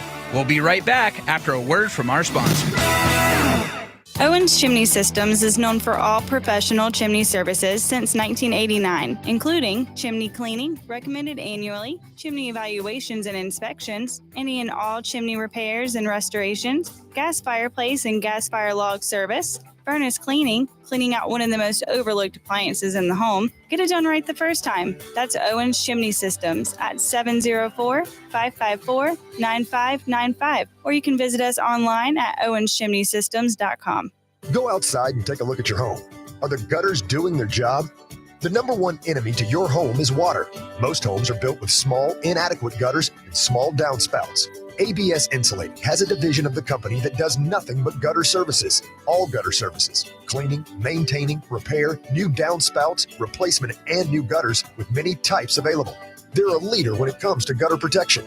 Call ABS Insulating today, 704-821-4343 or absinsulating.com. Steve Helms here with the Al Metal Driving Corporation. The Al Metal Driving Corporation is a full-service driving company. Regardless of the problem, we can handle it. Does your clothes dryer take longer than 45 to 50 minutes to dry a load? If so, you need your dryer vent cleaned or checked. The clothes dryer is the most inefficient appliance in the house and should never take longer than 45 to 50 minutes. Call Al Metal Dryer Vent today at 704-846-8368 or online at almetaldryervent.com. That's 704-846-VENT. Have you cleaned your dryer vent lately?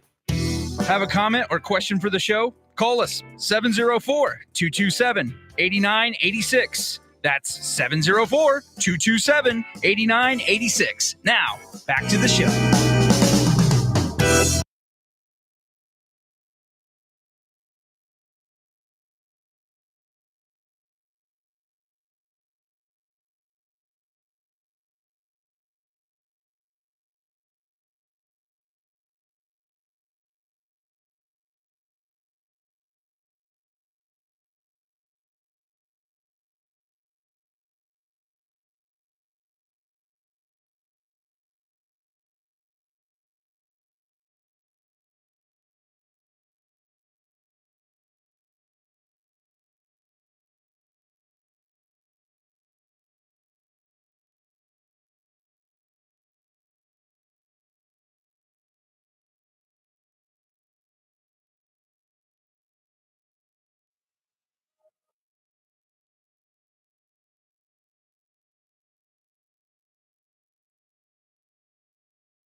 All right, welcome back with my little induction cooktop story. All right, so I had to cook. I was out in Seattle, visiting out there, and I had a dog sit for my girlfriend's son. So we went and dog sat, and I looked down at the cooktop on the island and says, wow, I think this is an induction cooktop. Sure enough, it was an induction cooktop with all these nice induction cooktop pots and pans. And I cooked dinner that night. It boiled water in less than 90 seconds. Less than 90 seconds, it boiled water. I was blown away. And cooking on it, I have to say, is just as good as gas. So if you're in the market for a new cooktop and you have an electric cooktop or an electric range for that matter, ask about induction. It will cost more, of course, and you've got to have certain models have to have a certain amount of amps, but most electrical situations are taken care of. Most, I said, but just beware. Some of them require a 40 amp circuit. Some of them will do, some of them, there again, you need to check on the electrical aspect of it. Could be a little different, maybe not, just depending on the make and model number. Okay, but anyway, so it's a great way to cook. Yes, you're going to have the proper pots and pans and pots, cookware, tools, cooking tools, instruments. Because of the induction, the bottoms have to be a certain makeup of metal, so you can transfer the magnetic heat induction. But let me tell you, it is awesome. So there you go. Learn something new every day. Induction. I learned what spinellos meant today. I didn't know what spinellos was. That's funny that they came up with that name and it kind of fit in. Yeah, it's amazing. That was something else. All right. I appreciate you coming in today, by the way. I really do, because it was kind of short notice. Well, I appreciate you inviting me. I've been wanting to do this for a long time. Just didn't. Well, because you're fishing. Well, that's true. You're fishing. I'm on the water about 40, 42 weeks out of the year. If you could be fishing today, you'd be fishing today. But why aren't you fishing? My boat is currently having new carpet put in it. Yeah. I went old school, bought an old Hydro Sport, 20.5 foot, 200 Johnson on it. So I knew what I bought, and I'm happy I bought it. Got a great price, put $20,000 worth of electronics on it, and here we go. And so now you got new carpet. Well, he's going to do a new carpet and a couple other things, but yeah, and I expect hopefully I'll get it back before Christmas, because I have some time off between the 23rd, Christmas 24th. Week. Yeah. Gosh, speaking of which. Oh my gosh, yeah. Speaking of Day which, too. Oh, let's talk about those 2 weeks a little bit. It is, here we are sitting at December 14th. Isn't that what today is? Yeah, 14th. And Christmas is on a Wednesday. New Year's is on a Wednesday. Mm-hmm. Those 2 weeks are worthless. Aren't you? You've been in the industry as long as me. Well, not quite as long as me, but almost. But yet, can you tell me another 2 weeks that are as worthless as around those days? July the 4th is close. But that's only 1 week. But these, it seems like everything shuts down in Thanksgiving now. It used to be 2 weeks before Christmas, but now, I've been dealing with builders and GCs. I went to a GC office yesterday. 2 people in a huge building, 2 people working, and went to another office builder guy I've been dealing with, known him for 25 years. Well, he's been at this builder for over 20 years. And I walked in, I said, "Where's my man at?" They said, "Oh, he's taking a 3-week sabbatical." And I turned around, I said, "Who the heck can afford a 3-week sabbatical? Who's even got that time?" Then it dawned on me when we got the trucks. Well, he has been here 20 years. He's probably got 6 weeks by now. So, it's well, it's that time of the year, but those 2 weeks are weeks that you can't get any decisions made. You can't get any production put out to amount to anything. And frankly speaking, people don't want you in their house. for the most part. For an existing customer, no, you're not doing anything during. And as a time. remodeler of 40 plus years, remodeling contractor, I beat my head against the wall trying to make people happy around the holidays until one year I woke up and says, why am I doing this? They can wait. You can't have everything you want. Right. You know what we live in. We live in an hour by hour cycle. Oh, yeah. It used to be a 24-hour cycle, news, social media, and all this stuff. That's a whole nother story. But back in the day when we grew up, you had 2 or 3 stations in Charlotte. Yeah. You got a morning paper and an afternoon paper.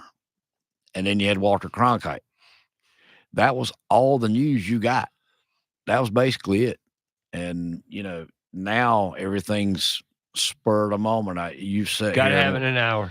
You sit here and watch my phone just light up, and it's text messages, emails, right? People that are hearing me on the show. So it's like we're so instantaneous now. If you don't get back with somebody within 5 minutes, they wonder what you're doing, where you are. Well, I'll tell you something. On that note, we talked about it last week with John Tamaro here. President, CEO, owner, whatever, part owner of Seminary. Yeah. And he said what I say, and we just said it again. Communication is the most important thing we do. But the most important communication you can do, the most beneficial, the most effective, is what we're doing right now. It's called dialogue. Right. Coming out of your mouth, I'm looking in your eyes, or I'm feeling your energy. And you can't do that via text and email. You can't. Nor can you carry all the facts and information that's needed on a text or an email. You can, but boy, I'll do it a lot quicker, a lot more efficient, and get a lot more done if I can talk to you with dialogue like we're doing. Well, let me just tell you something. All this social media, Instagram, the whole works. I think it's a bunch of poppycock. Most of the time I don't have much to do with it. I do post some positive stuff on Facebook just to let people know I'm still kicking, Sure. But I'm old school. I've been through 2,000 cards since July 1st. And Taylor's like, what are you doing with these cards? I said, everybody I talk to's got one, sweetheart. I don't care if you're in a grocery store. I'm calling you on you. And just like you said, personal communication, eye-to-eye contact. That's the reason I'm involved in so many associations, because I thrive on that. It's like you and I, we've never met a stranger, okay? Nope. We'll talk to anybody anytime. You never know where that next lead's coming from. I've been in grocery stores when I was at Piedmont Natural Gas. Yeah. I go to the food line, see somebody with a bag of charcoal in the thing. I throw my business card in there. And it would get into the bag, and I get a call Monday. I got your card from somewhere. I said, oh, you must have been in food line the other day. Well, why'd you drop that card in there? I said, there's only one reason I drop cards in food line or Harris Teeter, and that's because you have a $8 bag of charcoal, and I can furnish you a cooking or barbecue for 23 cents an hour. I said, now, do you want the mess over here? Or you want something that I can provide? This easy peasy, turn it on. That was a sales tool for you. Oh, yeah. You got it. Yeah. How many times did that work for you? I probably sold over 100 grills just out of grocery stores. Wow, that's amazing. Good story. Thanks for sharing. I mean, if you don't try, you don't know. Oh, no. You don't know until you don't if you don't ask. Right. I agree 100%. And that's the reason and that goes right back to communication. I prefer knocking on Builder Bob, knocking on his door, walking in, smoozing his, the gatekeeper. Sure. Let her know who I am and I'm not an enemy. Right. And then getting back to a face-to-face or a handshake to let them know, yeah, the ball-headed bullet is standing in front of you, and I want you to remember me. Right. So you go in there, a lot of times you don't even talk business first time. You go in there and it's about people. You try to make a friend. Yeah, it's the people. That's what we got to do more of. That's, and a lot of people today, back to your instant gratification, well, the reality of it, they said, I don't have time for this. What you want? Oh, but if you can't be congenial, I don't know that I won't work with you anyway. It's just like somebody don't want to talk. That's what I'm saying. But and what I mean by that is the contractors, be it electrical, plumbing, subcontractors, whatever, you got to talk. Mm-hmm. And if you don't talk to me, I'm not going to work with you. If you expect me to work off text and emails, I won't do it. I won't. I'm sorry, because you're not going to give me all the information. And if I have the opportunity, just like Roddy and I, all those facts we're hitting, if we don't do that, we're going to show up without what we need. Or we're going to have to make 2 trips. Why do we want to do that? We talked about the traffic in Charlotte. I don't want to come to your house twice. Right. I want to come once. I can't afford to go to your house twice. Not between the gas prices and the time. Right. What's your time worth? Right. Exactly. Let's get it right the first time. And, and I will come back. I went out to put a stair rail up yesterday. Stair rail they bought was too short. Well, guess what? I got to go back. And now I got to say bye. Oh, my goodness. Bye, Bullet. Time flies. National Design Mart, Bullet Helms. Thank you for having me, Ray. Thank you for coming in. Yes, I appreciate you. Love you, brother. Appreciate all you've done in the past and all you're going to do in the future. And folks, go make it a great week. We'll be back here next week with who? With who? I'll tell you in a minute. No, I'm not. Anyway, we'll be back here next week with another About Your House radio show. I got Bones in the house. We're going to talk chiropractic, how to feel better, make that body work. Right here. We love you. Next Saturday.